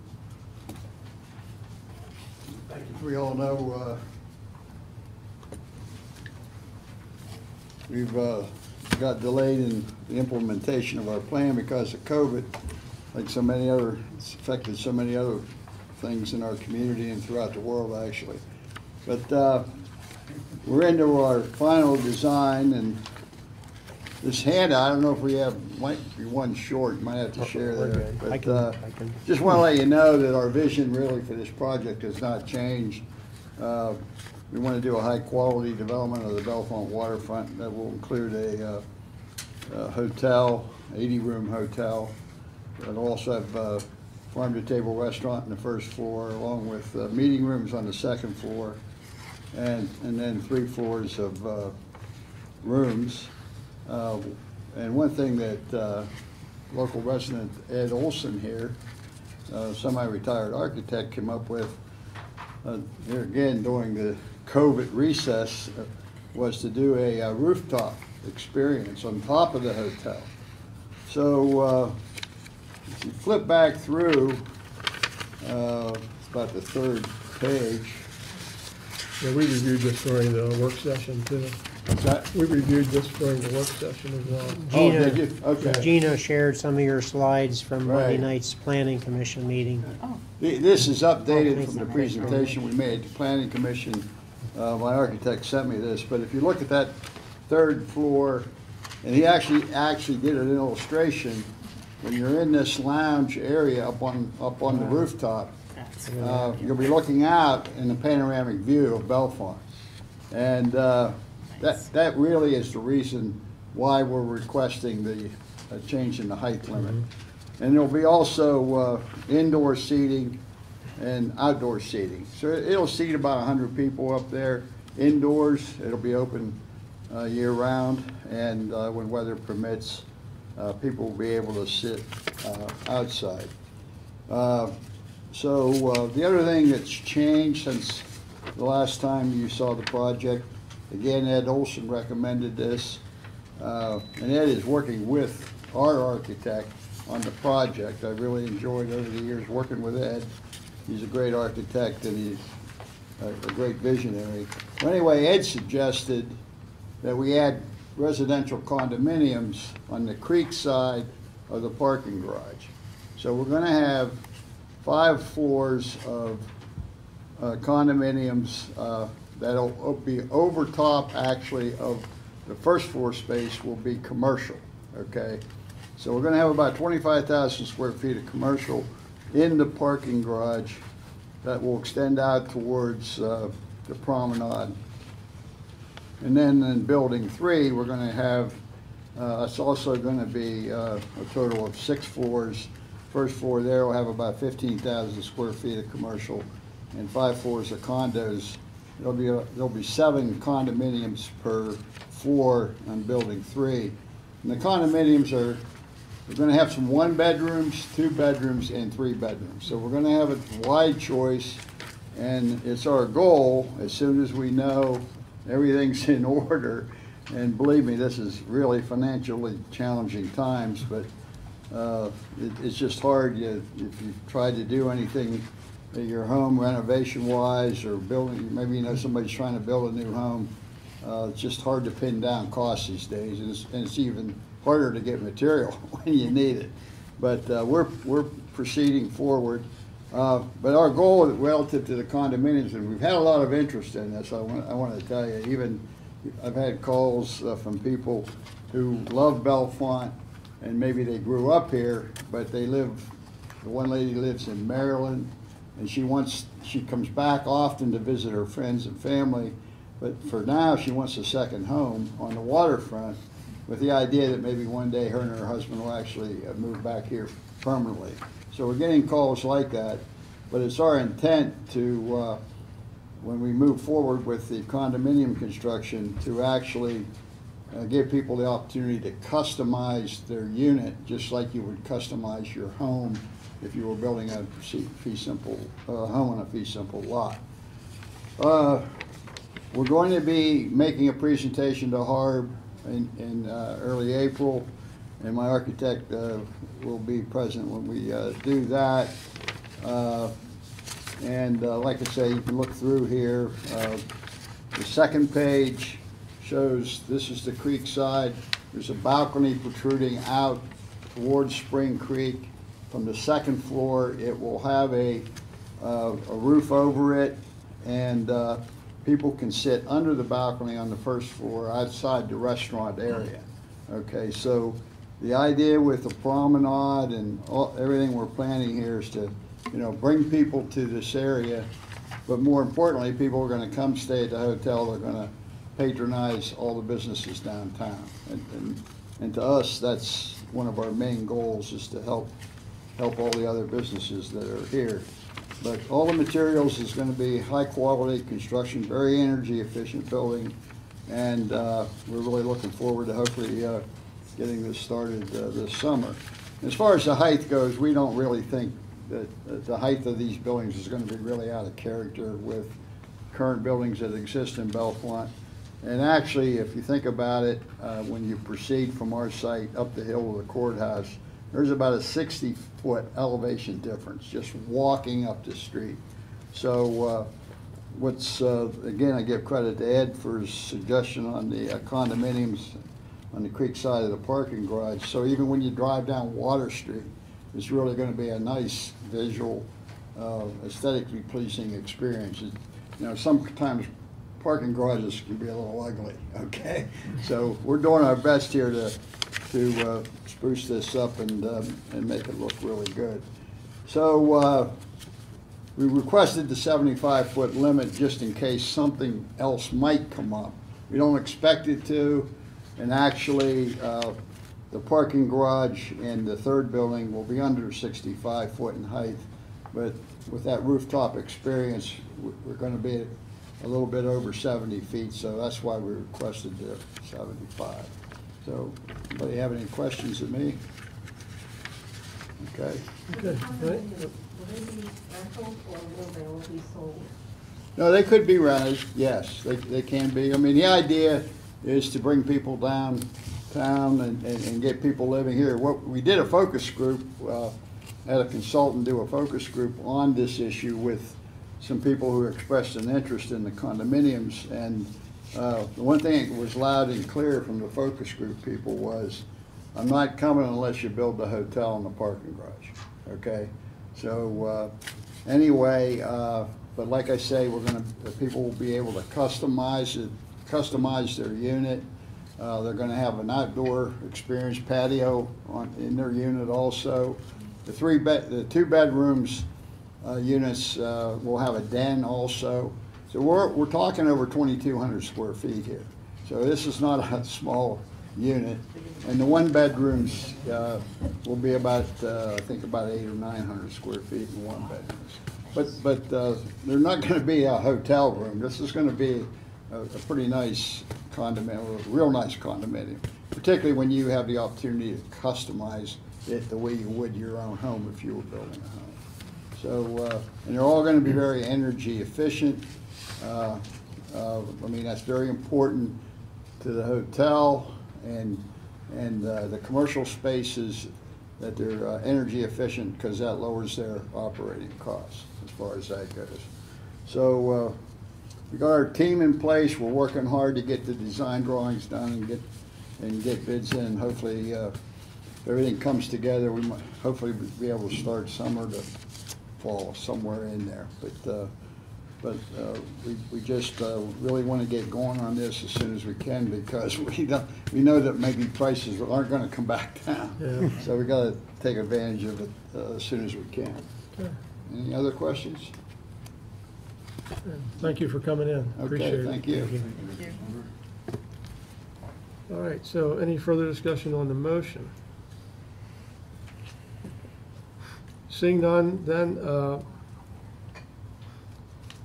call for a vote to approve the proposed zoning amendment to increase the building height from 65, amended in 2019, to 75 feet, conditionally on receiving review comments from County Planning Office and holding a public hearing. And again, this is for the waterfront zoning district only. So, all those in favor signify by saying aye. Aye. Opposed, same sign. You got your 75. It's pretty close, we're pretty close. Thank you. Thank you. Okay, now go to Liaison. Oh, no, I'm sorry. You got nuisance code. Nuisance code. Henry Mr. did another good job. Yeah, Mr. Brooks' report's out. Harry, I'm sorry, not Henry. Harry. That's right. Anybody have any questions of Harry? Okay. So Harry, I have one. I know we had some complaints about residents not cleaning off their walks, and I saw in here that you seemed like you addressed them. I didn't have addresses or anything, but I know you sent out a couple or many fines. But you're still, what, about 68%, or is that still money coming in, or? You mean in terms of being paid? Yeah. Yeah. And you know, there's a lot of activity on that. I mean, there's some people I'm trying to get a hold of that I've mailed letters to that don't respond, and I'm trying to give them the benefit of the doubt and come up with phone numbers or alternative contacts to be able to resolve that. But you know, the bottom line is that anytime it snows, the tool that we have is to find them. And you know, then it's up to them to clean it, and if they don't clean it, then they get fined again. You know, so you know, it's like the example that we used in the summertime, you know, for a gentleman who got quite a few fines before he decided to cut his grass. Right? Yep. All right. Any other questions for Harry? Thank you again. Thank you. I got to back up here a little bit. Gene, I don't know if you have anything to say for tomorrow, or the historic, or the HARB meeting? Just that we're having one. After a nice winter hiatus. Okay. And then we also have the borough manager's report. Anybody have any questions to Mr. Stewart? Must have done okay on Must yours. have. Okay. Okay, we'll move on to further liaison reports. We have information in on the band shell, the Environmental Advisory Review Board, Police Pension Board, the County Boroughs Association, Center County Government. Ralph had that, some items listed under his report. DBI. I got it first. Anyway, Union Cemetery Association, Dawn had an item in there. And it looked, when I looked at that, I thought, I was impressed with what they're working on. That's more work than I've seen in that activity for many years. This new group is doing a good job. Yep. Can we go back to the Environmental Advisory Board? I just have one additional thing to state that was, that's outside of the report. And it's at Ray Stalinas, who's with the County Planning Office, said, I included the PowerPoint that he did on CPACE in that report this time. He said that if you, the council, is interested, he could present that CPACE program in a future work session. Okay.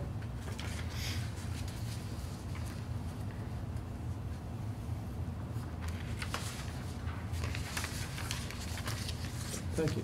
Mm-hmm. So I left off at the Bellefonte Borough Authority. Mr. Johnson submitted a report. Any questions for Mr. Johnson? Seeing none, Center County Airport, again, Mr. Johnson submitted a report.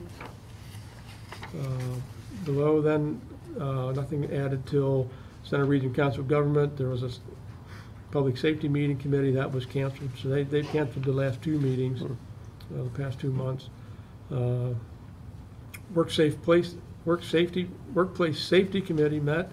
It was normal conversation, no issues. And then we have the Center County Metropolitan Planning Organization, Mr. Johnson again submitting that report. So any questions on those?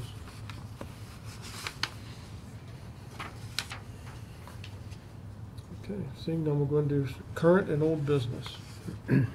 I have an update on the Alerta ordinance draft. I mentioned here on the agenda, I did have a presentation at the school board meeting last Tuesday night.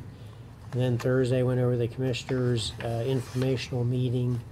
Both meetings went pretty well. There's a few minor changes that have been suggested to us either through the chief assessor or conversations with officials or administrators. One in particular is that they don't want to see single-family residential structures included. It just opens up a lot of concern out into the townships, and they don't see the need for the program. So I said that really wasn't the focus of the program, but so that was one. Then that kind of led into discussions about short-term rentals and B&Bs. That's kind of the area that I've got to work back and forth on, you know, to try to get everybody on board. So I mentioned here by the April 4th meeting, I'd like to go ahead and advertise, you know, the draft. And of course the draft can be changed, you know, on April 4th and still be approved. But we could start the advertising process. Because this is just an ordinance, it does not require a public hearing. You know, it's not that type of an ordinance. So we're shooting for April 4th if you want to approve that. I'll call for a motion to advertise draft ordinance for consideration at April 4th council meeting. Do you have a motion? Motion by Clayton, second. I'll second. Dan? Second by Dan. Discussion? My only thought is if we're going to hold off on about discussing the short-term rental ordinance, I would actually personally prefer holding off on this until that time so we get the input. Just so that they're both on the same. I was going to say, basically they said no short-term rentals in, so that's an easy answer. If we went to county in, they said no short-term rentals, so that's your answer. Okay. Now, I would basically write that into the draft. Okay. And that, you know, same way with no single-family residential. I mean, one of the first things the assessor said was, "What you mean this would apply to Parkview Heights and all the residential properties?" I said, "Yes, as it's written." And he goes, "That's not going to fly." And you know, he and the commissioners were him on board with taking that out. So I'm just saying we already know the answer. There's no need, whichever way it goes with short-term rental, the Alerta would not apply to those properties. Okay. And I think the other reason to push this would be to keep this thing moving at this point. I did see that, you know, like the counties, this county and school referenced our ordinance, like when they did this in State College in 2019. So they're looking for us to start with our action, and then they follow. So April 4th, we do ours. Maybe by the end of April, the commissioners and the school district do theirs, and then we have the program. Okay. Okay. Any other discussion on this motion? Seeing none, all those in favor to advertise draft ordinance for consideration at the April 4th meeting to advertise the Alerta ordinance as shown, signify by saying aye. Aye. Opposed, same sign. Motion carries. Thank you. A couple other items, I'll just skim over them. Newsletter final draft is ready to go, and we're just looking for approval to send that to the printer. Yeah, I'll call for a motion and second for approval to send newsletter to print. I have a motion. I'll make that motion. McKean made the motion. Do I have a second? I'll second. Purnell, seconds. Discussion?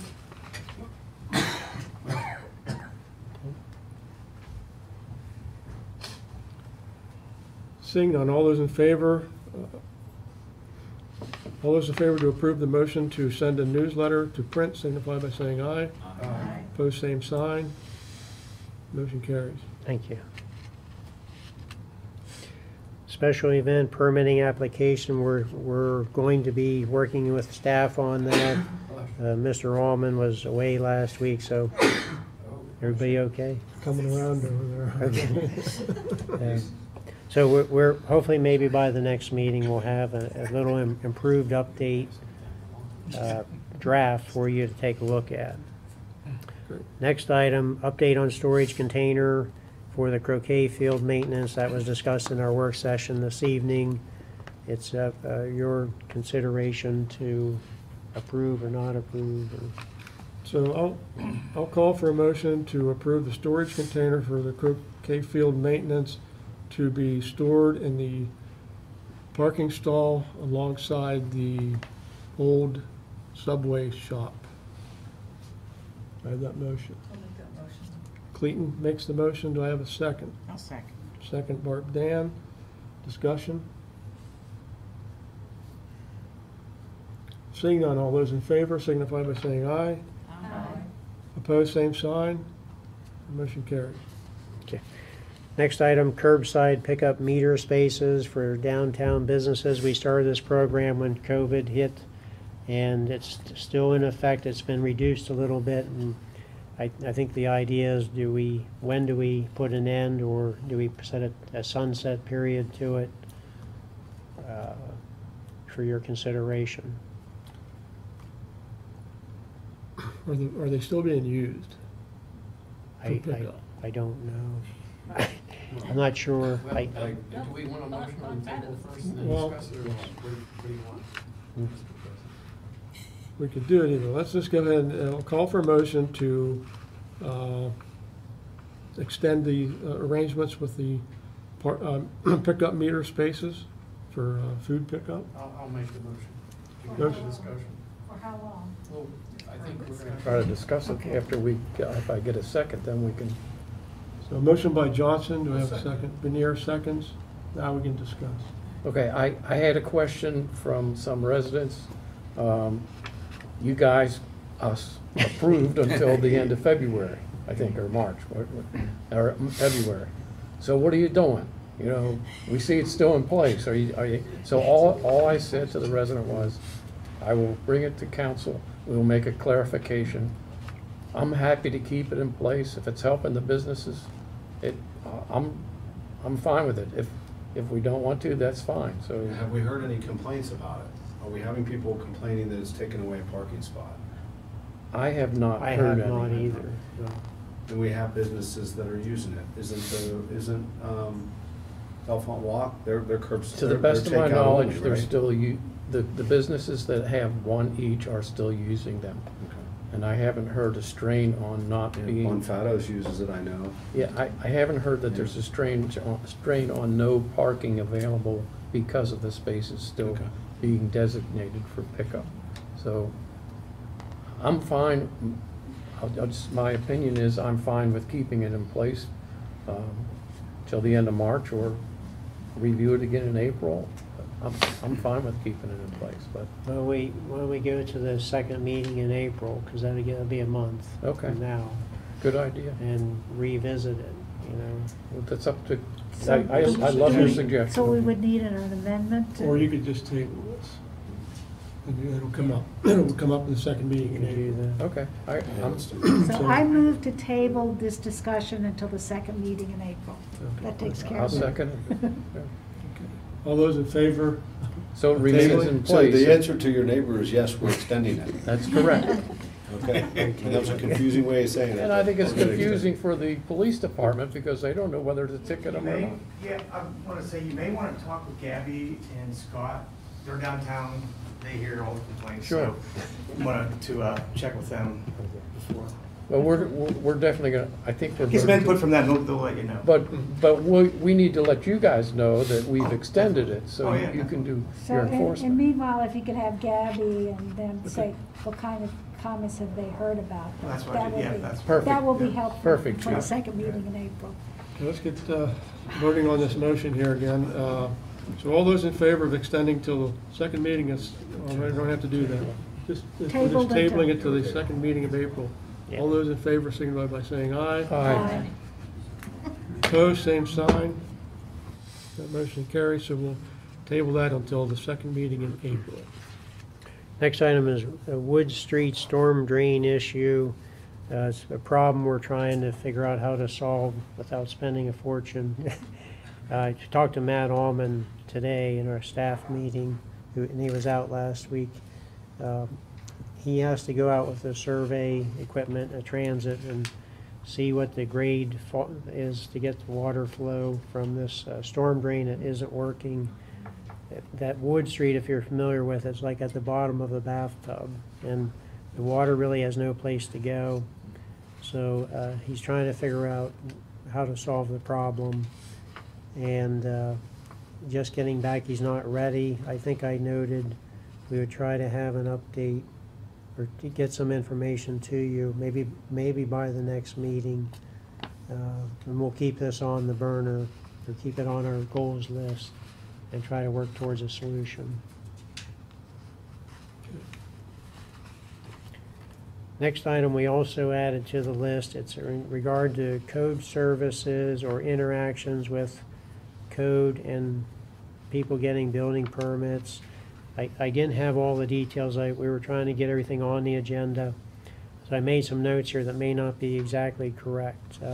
I talked to Gina today, and you're welcome to come up if you want to. I know Gina had started a survey with or through Downtown Bellefonte Incorporated some time ago. Do you want to fill in the survey? Yeah, Okay. so I created a survey, just to catch you up real fast. I believe it was in August sometime. The borough had a open meeting where business owners were invited to come to discuss their feedback for code, and Jenny Lynn Schuster from DBI attended that. A couple of council members were there. I was there. And no business owners were there. Although we did get one email from a business owner that couldn't attend but gave feedback, and then subsequently after that I got additional feedback from another business owner. So that was in August. The thought was, should we hold another one of these and try again and get the business owners to come? Because that has been a mixed bag, at least in talking with Jenny Lynn, what I did is I created a survey to have her give to business owners to complete. It takes about 10 minutes to complete. It has 14 questions on it, which include contact info, but, you know, services that you received from code, when was the service provided, was there an aspect that was unexpected, any issues, positive experiences, negative experiences, suggestions for how to prove code in the inspection process. So that was given to business owners the week of February 21st. I have received one response. It was a positive response in relation to they were appreciative of the services that code provided and felt like it made their business safer. So there is difficulty getting feedback from business owners on this. Because of that, you know, the survey's still live, and what I was hoping to do today, but I didn't get a chance to, is to get it on the website. So I will be putting this survey on the Office of Community Affairs website. The other thing that's happening, which I had already mentioned, is that there is a workshop for businesses where they will have a chance to talk to a code official. They'll talk to me from Harbin Zoning. They'll talk to an architect, and they'll talk to a development person as well. And there are 14 people signed up for that, so I think that's exciting. So that's coming up on April 5th. So this is all just to say, oh, and then finally, there is the document that is finalized after a couple years of going back and forth with DBI and how to open a business. So I give this to anybody that walks in the door requesting that they're like, I want to open a business. Somebody just came in last week with their permit.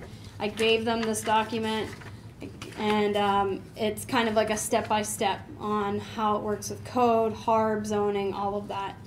So that's just to say that despite not having a lot of concrete feedback from businesses and developers and contractors, that there has been several attempts and several different methods to try and get that feedback.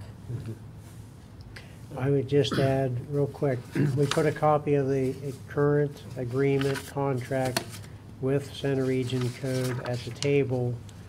We realize not everybody had a copy since some of you are new. So it's there. If you want it in another format or PDF, just let me know. I'm going to suggest sometime we schedule a work session. I think members, you know, need to know how we got to where we are with code services. You know, there's some positives and some negatives from how we have evolved with code services. You know, we used to have it in-house, which was a positive, had 100% control, but it was one person. I could go on, but I would like to explain or give you the background story, which I think you need before you make any decisions.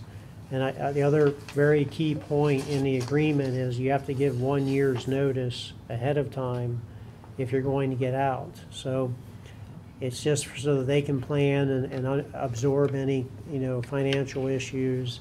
It gives them time to do that. And that, you know, you can get back in, but they know that they got to start doing some financial planning if we're going to drop out. So Okay, we're kind of getting off. yeah, I just wanted, sorry, I didn't mean to do that, but I wanted you to know it's not an easy, you know, 10-second discussion. Right, and I have already contacted them about a work session.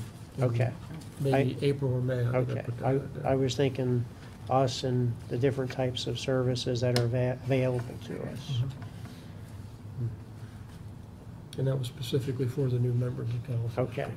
So we don't need any motion at this point. Okay. Can I make a comment on this? Yeah. Well, the reason this came out, I was the one that asked this to be put onto the agenda. I received, our president received a letter back a year ago from Mr. Song, and no action was taken. And I've received from other business owners same concerns. And sometimes business owners or contractors feel very uncomfortable when they're sitting in front of this council and the public and the code people, because they may deny there's no retaliation, but it happens. Right. So for you to say that come in and speak publicly. We had one person come in, one contractor come in several years ago when there was an attempt to deal with this issue. We need a system where these contractors can come in and talk to us without the fear of retaliation from Center Region Code. And that's what needs to be known too. They can deny it, and it's probably true, they don't. But what the feedback that I get is they're very uncomfortable to go public with their concerns when they're dealing with Center Region Code, or maybe any code service for that matter. Well, so not just specifically Center Region yeah, Code. so I guess my response to that is, at least for the business owners, and this survey I could recraft to be available to contractors as well, is anonymous. In fact, they don't need to leave information about their contact information. There's no requirement there, just feedback there. And then the feedback that I have had very positive experiences in the past year, raising a concern to a code person and having them then adapt how they do things. And so it's unfortunate that maybe contractors don't feel comfortable coming to me, because if they do come to me, I can certainly keep their concerns confidential about who they are. I purposely am not telling you who these business owners are that are giving me this feedback. And I can take that and I can work with code. I have had wonderful positive experiences working with code and getting them to improve things where they can improve. They've been a huge asset to me in doing what I do for zoning. Well, what I'd like to see is this to move forward, whether, if we have what we have, let's use what we have. It can all stay confidential, it can all stay anonymous. I don't need to see any names. All I need to do is see the complaint. We just don't have a lot, And that's then, the problem. Well, there should be. Fine, but Yeah. whatever, if Doug is getting some, he could pass them on to you. Yeah. I have. Just- I'm not to Gina, but the reason I brought it forward is because we just recently had a new business open up, and the gentleman stopped me on the street and said, this is the difficulty I had with Center Region Code. Now, was Center Region Code going by the book? Probably. So maybe the business owner had no complaint because Center Region Code was following the rules that they're supposed to follow. Right. And I've had business owners come to me and say, I've had difficulty with code, and I've been able to talk to them, and maybe it's a miscommunication. It's that they don't understand that that's just how it is, or, whatever the case may be. But I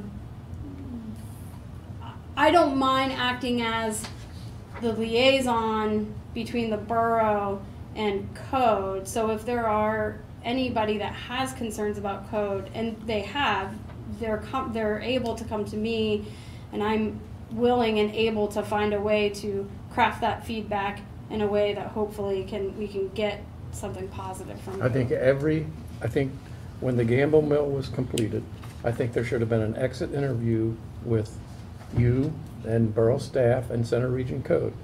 And I think if and when this hotel becomes approved, during and after, there should be some interaction with the developer and make sure they're working well with Center Region Code. I don't want them having to jump through hoops to get this project off the ground. And we have other possibilities in the borough. Some townships and boroughs have a choice. There is legislation, it's stalled right now, that you have more than one code agency to do inspections. Benner Township has 3 code agencies that you can go and choose whatever agency you want. We have 1. Sounds organizationally That's a difficult. decision for council. That's why I say. Well, I'm telling you why this is on the agenda. Yes. This letter was written more than a year ago. Well, yeah, I know, but And that wasn't we've done because of nothing. council, it's because we were waiting for these surveys to be done. When we got that feedback and it was only one business, we were like, okay, well now we need to figure out how do we reach more businesses? Do we have another meeting? Do we do a I would survey? suggest if council members are getting people to them and have them write it down, give it to Gina, and let's go from there. But I mean, I agree. You're right, it has gone on Perfect. and on and on. Yeah. So I'd rather see it taken care of. It's like the short-term rentals. people are I mean, I concerned could about. give you guys, and then maybe in a work session, I could give you guys examples of where I've reached out to code and said, hey, can you do this differently? Or can you explain this to me because it's confusing to me and I get questions from business owners or whatever, and I can explain to you more in depth how they have then, said, sure, and here's what we could do, You know if the folks at the Gamble Mill got a survey, or? They are on the list that got this survey, but we had gotten feedback from them. Yeah, so, yeah. Okay, we're gonna move All along. right, just curious. Thanks, Randy. Thank you, Gina. Yep, thanks. Go ahead. All right, so that was codes. Next item is an update, kind of similar, GPS, global positioning system units that go in vehicles. We learned about them about a year ago. Our administrative assistant, Alyssa, sort of took on the project to help us find a vendor that was CoStar approved. That's the piggyback bidding system we use from the state. And these units are installed, but they're still brand new. We're still trying to learn the software and the programming that goes with it. So again, it was requested that I put this on as old business. I didn't have a lot of details with Matt being away last week. So I'm aiming for the April 4th meeting to give you like a preliminary report of whatever information we have or at that point in time. It's still very new. We're learning the ins and outs of it, but it's in the works. Next item, the Pennsylvania State Boroughs Association, has this resolutions program. We had information in the last meeting material packet, and they're due by March 23rd. We talked about the same program at the Center County Boroughs Association meeting, which they could do the same resolutions or different resolutions.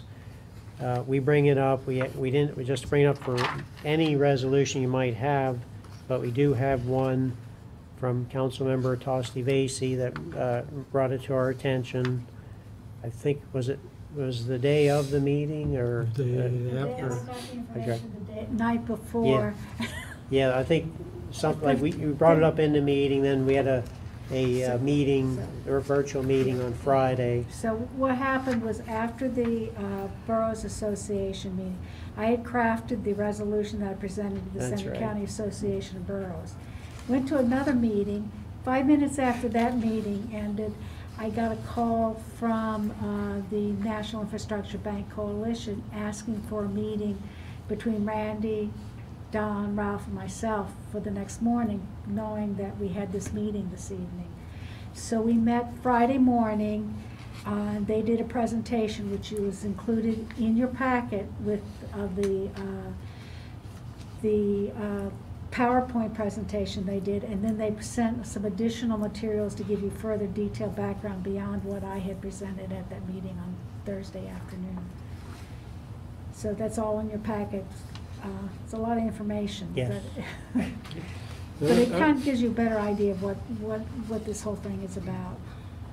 So this resolution's kind of on here twice, as I'm looking Yeah, at it this. is. Oh, sorry about So that. let's eliminate that next We're trying to paragraph under that. trying to on the bottom of that. clarify because there were many handouts. I was Yeah. trying to make it so that they were related.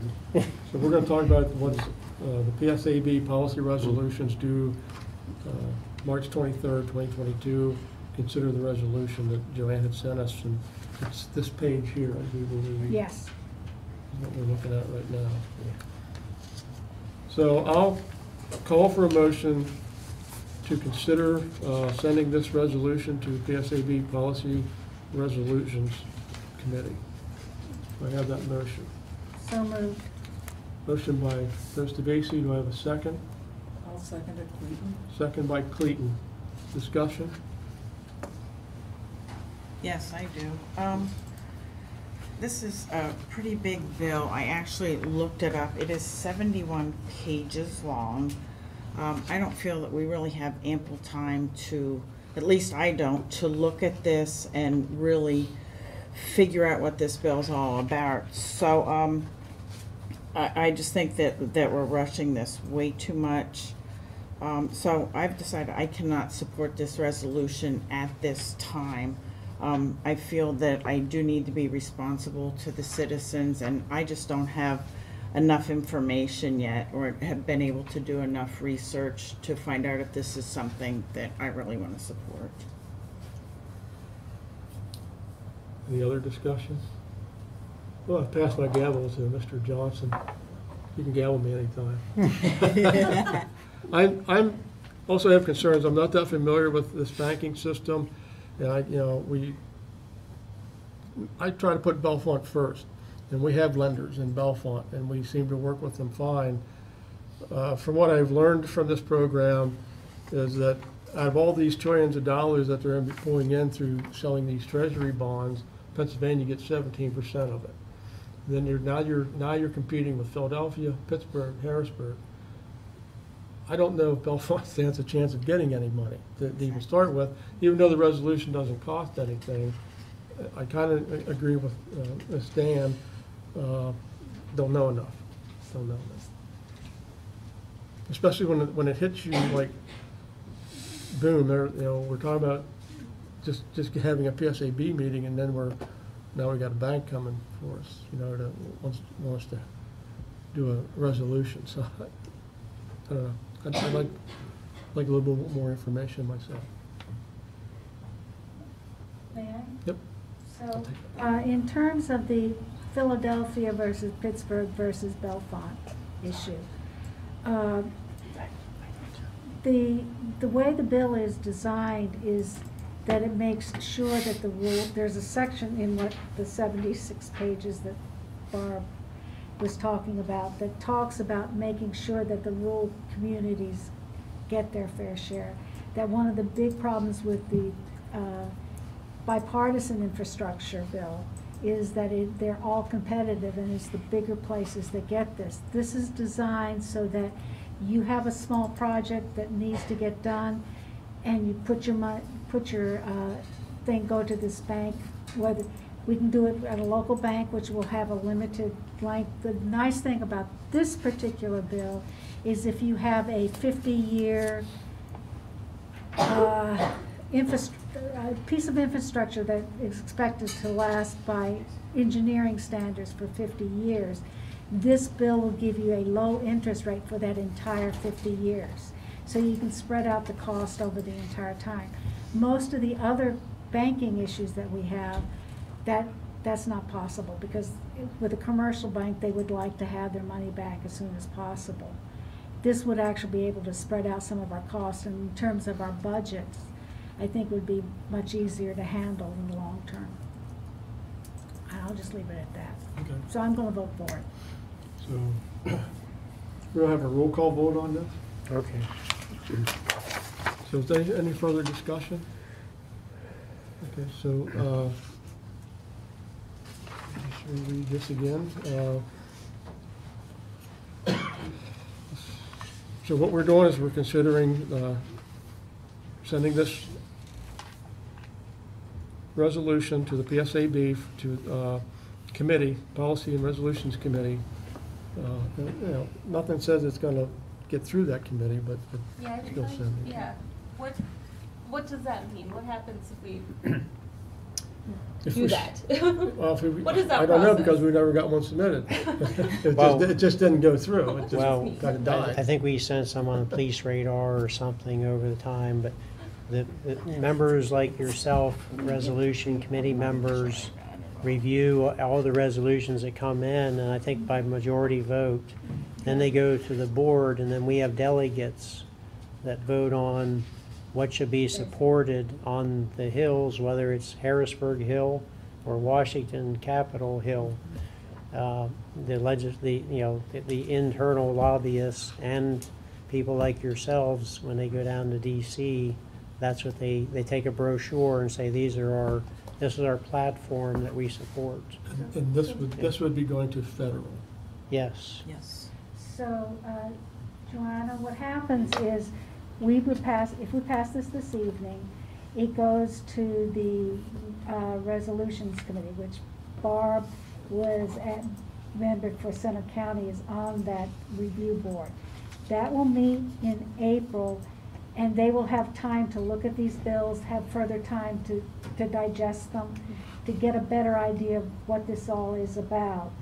They will then make one of three recommendations. One is, we recommend this approval. One, we recommend this not be approved. Or the third one is, move this ahead with no recommendation. If they say no approval, then all those go to the PSAB meeting in June. The one that says no approval, in order to get it on to be discussed, you have to have a 2/3 majority of the delegates at the PSAB meeting. The other two, they do the ones that are recommended first, and then they go to the ones that have no recommendations. And so that happens in June. Okay. Does We're that going help? to move this vote. Yeah, I think that is helpful. Thank you. But we're going to move this forward here. So let's go and start with the vote. So it's a Roll call vote, ready? Did you want to read the Will you motion? read that again, Yes. please? So we're basically, what would be approving a resolution in support of creation of the National Infrastructure Bank. This would go to the Policies Resolutions Group Committee. It's due March 23rd, 2022. All right, I'm gonna go down the roll call. So Mr. Bernier, No. Mr. Brackville, No. Ms. Clayton, Yes. Ms. Dan, No. Mr. Johnson, No. Ms. McKean, No. Ms. Purnell, No. Ms. Sedgwick, No. Ms. Tosti Vasey. Yes.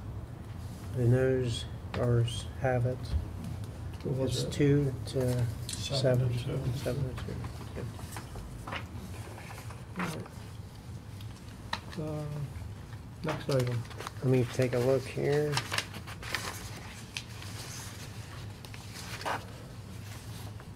There's just a note about our plans to have, oh no, I'm sorry, I missed one. The annual conference, Joanne's mentioned a couple of times it's in June. It usually is. For some reason, they moved it to May this year. So the borough's annual conference is in May in Hershey. If you're interested, or if you have any questions, please let me know. We'd like to get you registered if you're interested. It's a good learning experience. So I wanted to remind you of that. Is there a date that we have to have people I registered? think there is, I think I can double check on that. I think it was the could be. 15th. Yeah, yes, I think so. Thank you. And then what I started to say is we're planning on the public hearing, and we're looking at April 18th, if possible, to combine the various zoning type amendments. Mentioned one this evening, the waterfront business district, the short-term rental ordinance, the sign ordinance. I think that's the ones related to zoning. Our plan is to try to coordinate all into one public hearing if we can. So that's all I have under old business. Questions? Other issues. I'm sorry. You're gonna do the Nittany Valley, or is that? Oh, I'm sorry, I didn't, I have it, that's under new business. I have the Nittany Valley letter of support under new business. So we'll get into that in a minute, and then there was, I think, that other item, Parkwood Drive. Parkwood Drive, yes, under new business.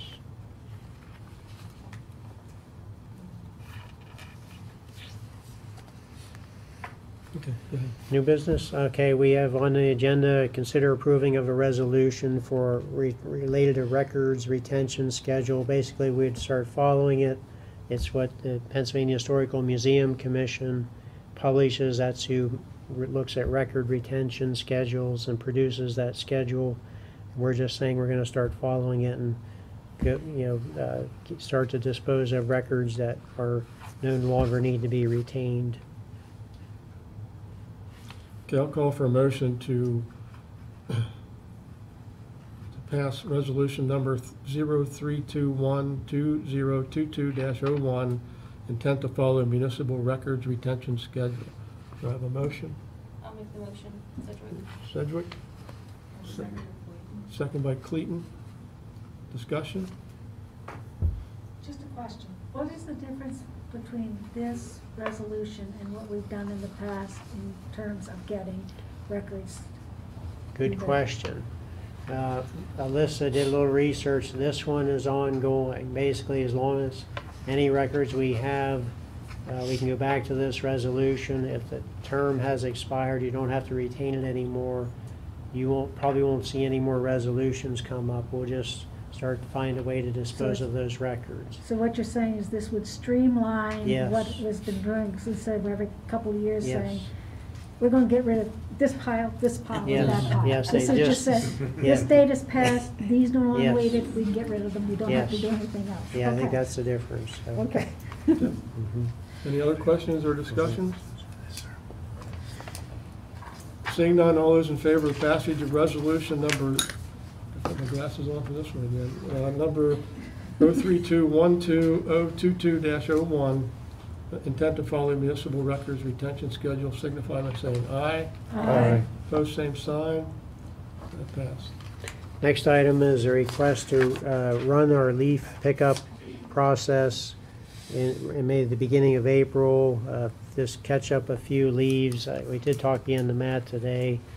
You know, I don't know if he was serious or joking. He said he did run it into December and couldn't understand why we were asking for this. But there's probably some people who still had leaves out in December. But we're willing to work with Matt. He just so you know, obviously it's a labor issue.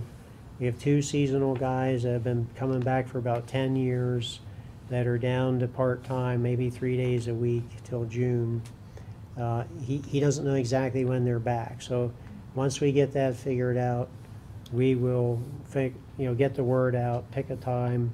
It'd probably be like a couple days and maybe say a Monday and Tuesday of one week and then a Monday and Tuesday of the next week. Well, can we just make this a management issue and not make a motion? If you're okay with that, I'm all right with that. we're going You guys all right with to that? shoot for the beginning of April.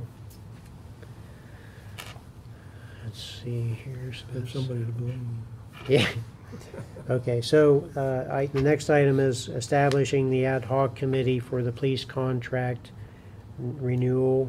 I have been in, Mr. Igo, I think he's the president of the bargaining unit, has reached out and said, that they want to know who to talk to. Okay. So I'll call for a motion to establish this ad hoc committee with appointments made by council president. Do I have a motion? I'll make that motion, Johnson. Deb Clayton seconds, Doug Johnson made the motion. Any discussion? Seeing none, all those in favor of the motion to establish an ad hoc committee with appointments made by council president to working with the police department's agreement, signify by saying aye. Aye. Opposed, same sign. Motion carries. Okay, thank you. And let me take this one from you, Ralph. All right, sure. As far as goals and issues listed for April 4th meeting, I did indicate on my heads up that I think we have a full slate on that meeting right now, but if there's something that you think takes more of a priority, I listed kind of what was on and what was coming up in April. If you have more of a priority, we can take a look at it when we have our meeting. So you can either let us know tonight or anytime you think of it, send an email, and if we're able to fit it in, we will. Okay, so we added 2 items at the beginning of this meeting. The first one is the Nittany Valley Joint Recreation Authority's letter of support for their grant application. I'll call for a motion to provide a letter of support for the Nittany Valley Recreational Authority with the repairs of the Kepler Pool. I'll make that motion. Motion by Purnell. Is there a second? I'll second it. Dan? Second by Dan. Any discussion? My discussion is be prepared to. Find money in the budget for more support for the pool, so, I mean, I'm in favor of the motion. Okay. We might be looking for more money. Yeah, sure. No further discussion, we'll, all those in favor of the motions to send a letter of support from Nittany Valley Recreation Authority for the Kepler Pool, signify by saying aye. Aye. Opposed, same sign. Motion carries. The other item we added was stormwater runoff issue, Parkview Heights, Parkwood Drive area off of Zion Road. We would like to move ahead with starting the design process, which is an estimate of $40,000. We'd like to take that out of the bulk water fund as needed. We'd also like to look into whatever the conservation district will allow us to do in the short term.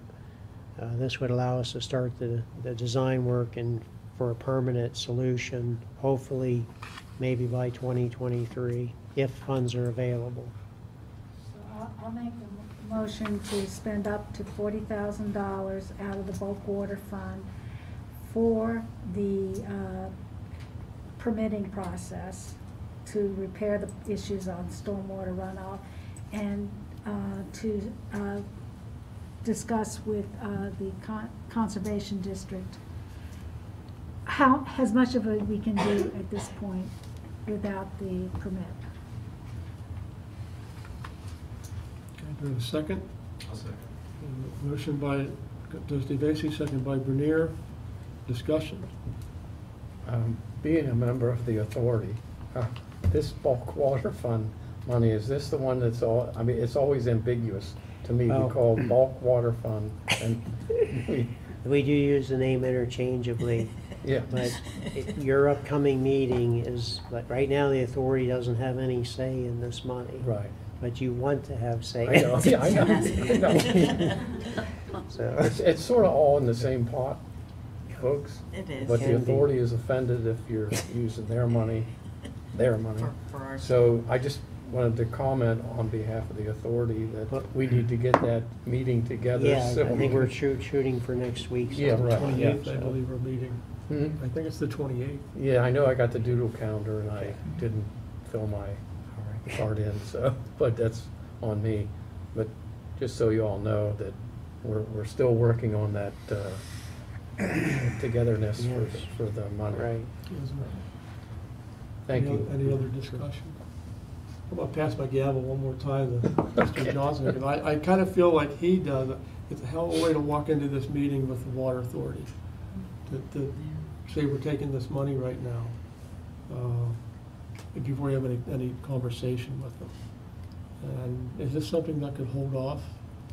Well, you know, the difficulty in holding off is it's held off. You know, it's going to take an estimate of 9 months, you know, if everything goes according to plan. I don't think, honestly, my discussions, I know the people, I've been serving both boards for years. I don't think they would be offended if you took 40,000 or earmarked it for this project. They're concerned, they want something reasonable. They don't want all of it. They want a solution that we're, like you just said, we're kind of family fighting over the same pot of funds. So I don't think they'd be offended. How much is in the fund right now? I don't have the right, I'm going to say $500,000. And if everything goes according to plan with the armory, you know, we'd pay back some money. So it could go up here, you know. I think Mr. Stewart is absolutely right. The authority, I mean, there will be some kickback, I mean, but all in all. Pushback? Well, there won't be pushback. It will just be, wait, what are they doing with my money, our money again? But they absolutely want to work together with this council and the borough. You know, we, like Mr. Stewart said, it's a sort of a joke around the table. Well, they're using our money again, the council, but it's all of our money. You know? So I agree with Mr. I appreciate you bringing that up. Yeah. But I think Mr. Stewart has a good point that we all are in this together. We are. If you put it off and if we miss next summer, we can only do this work in the summer. It'd be nice to have the permit before next summer. So I'll plead the case to the authority. I might get bombarded, but Prep. Okay. Any other discussion? Seeing none, all those in favor of the motion to borrow, or use $40,000 of bulk water money for a permit for design for Parkwood Drive, signify by saying aye. Aye. Opposed, same sign. Motion carries. Ralph, I'll let you break that to the. Okay, now it takes us to public comment. Is there any public comment this evening? Okay, seeing none, an executive session will be held immediately after we adjourn this meeting. We'll be discussing personnel matters. And I'll accept the motion to adjourn. Motion to adjourn. Doug Johnson, second. Second. Or Dan, all approved? Thank you, both of you, thanks very much. Thank you, Julie. Meeting adjourned at 9 o'clock, until 9 o'clock, thank you.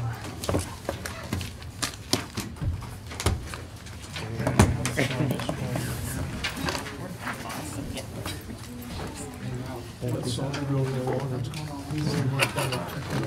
I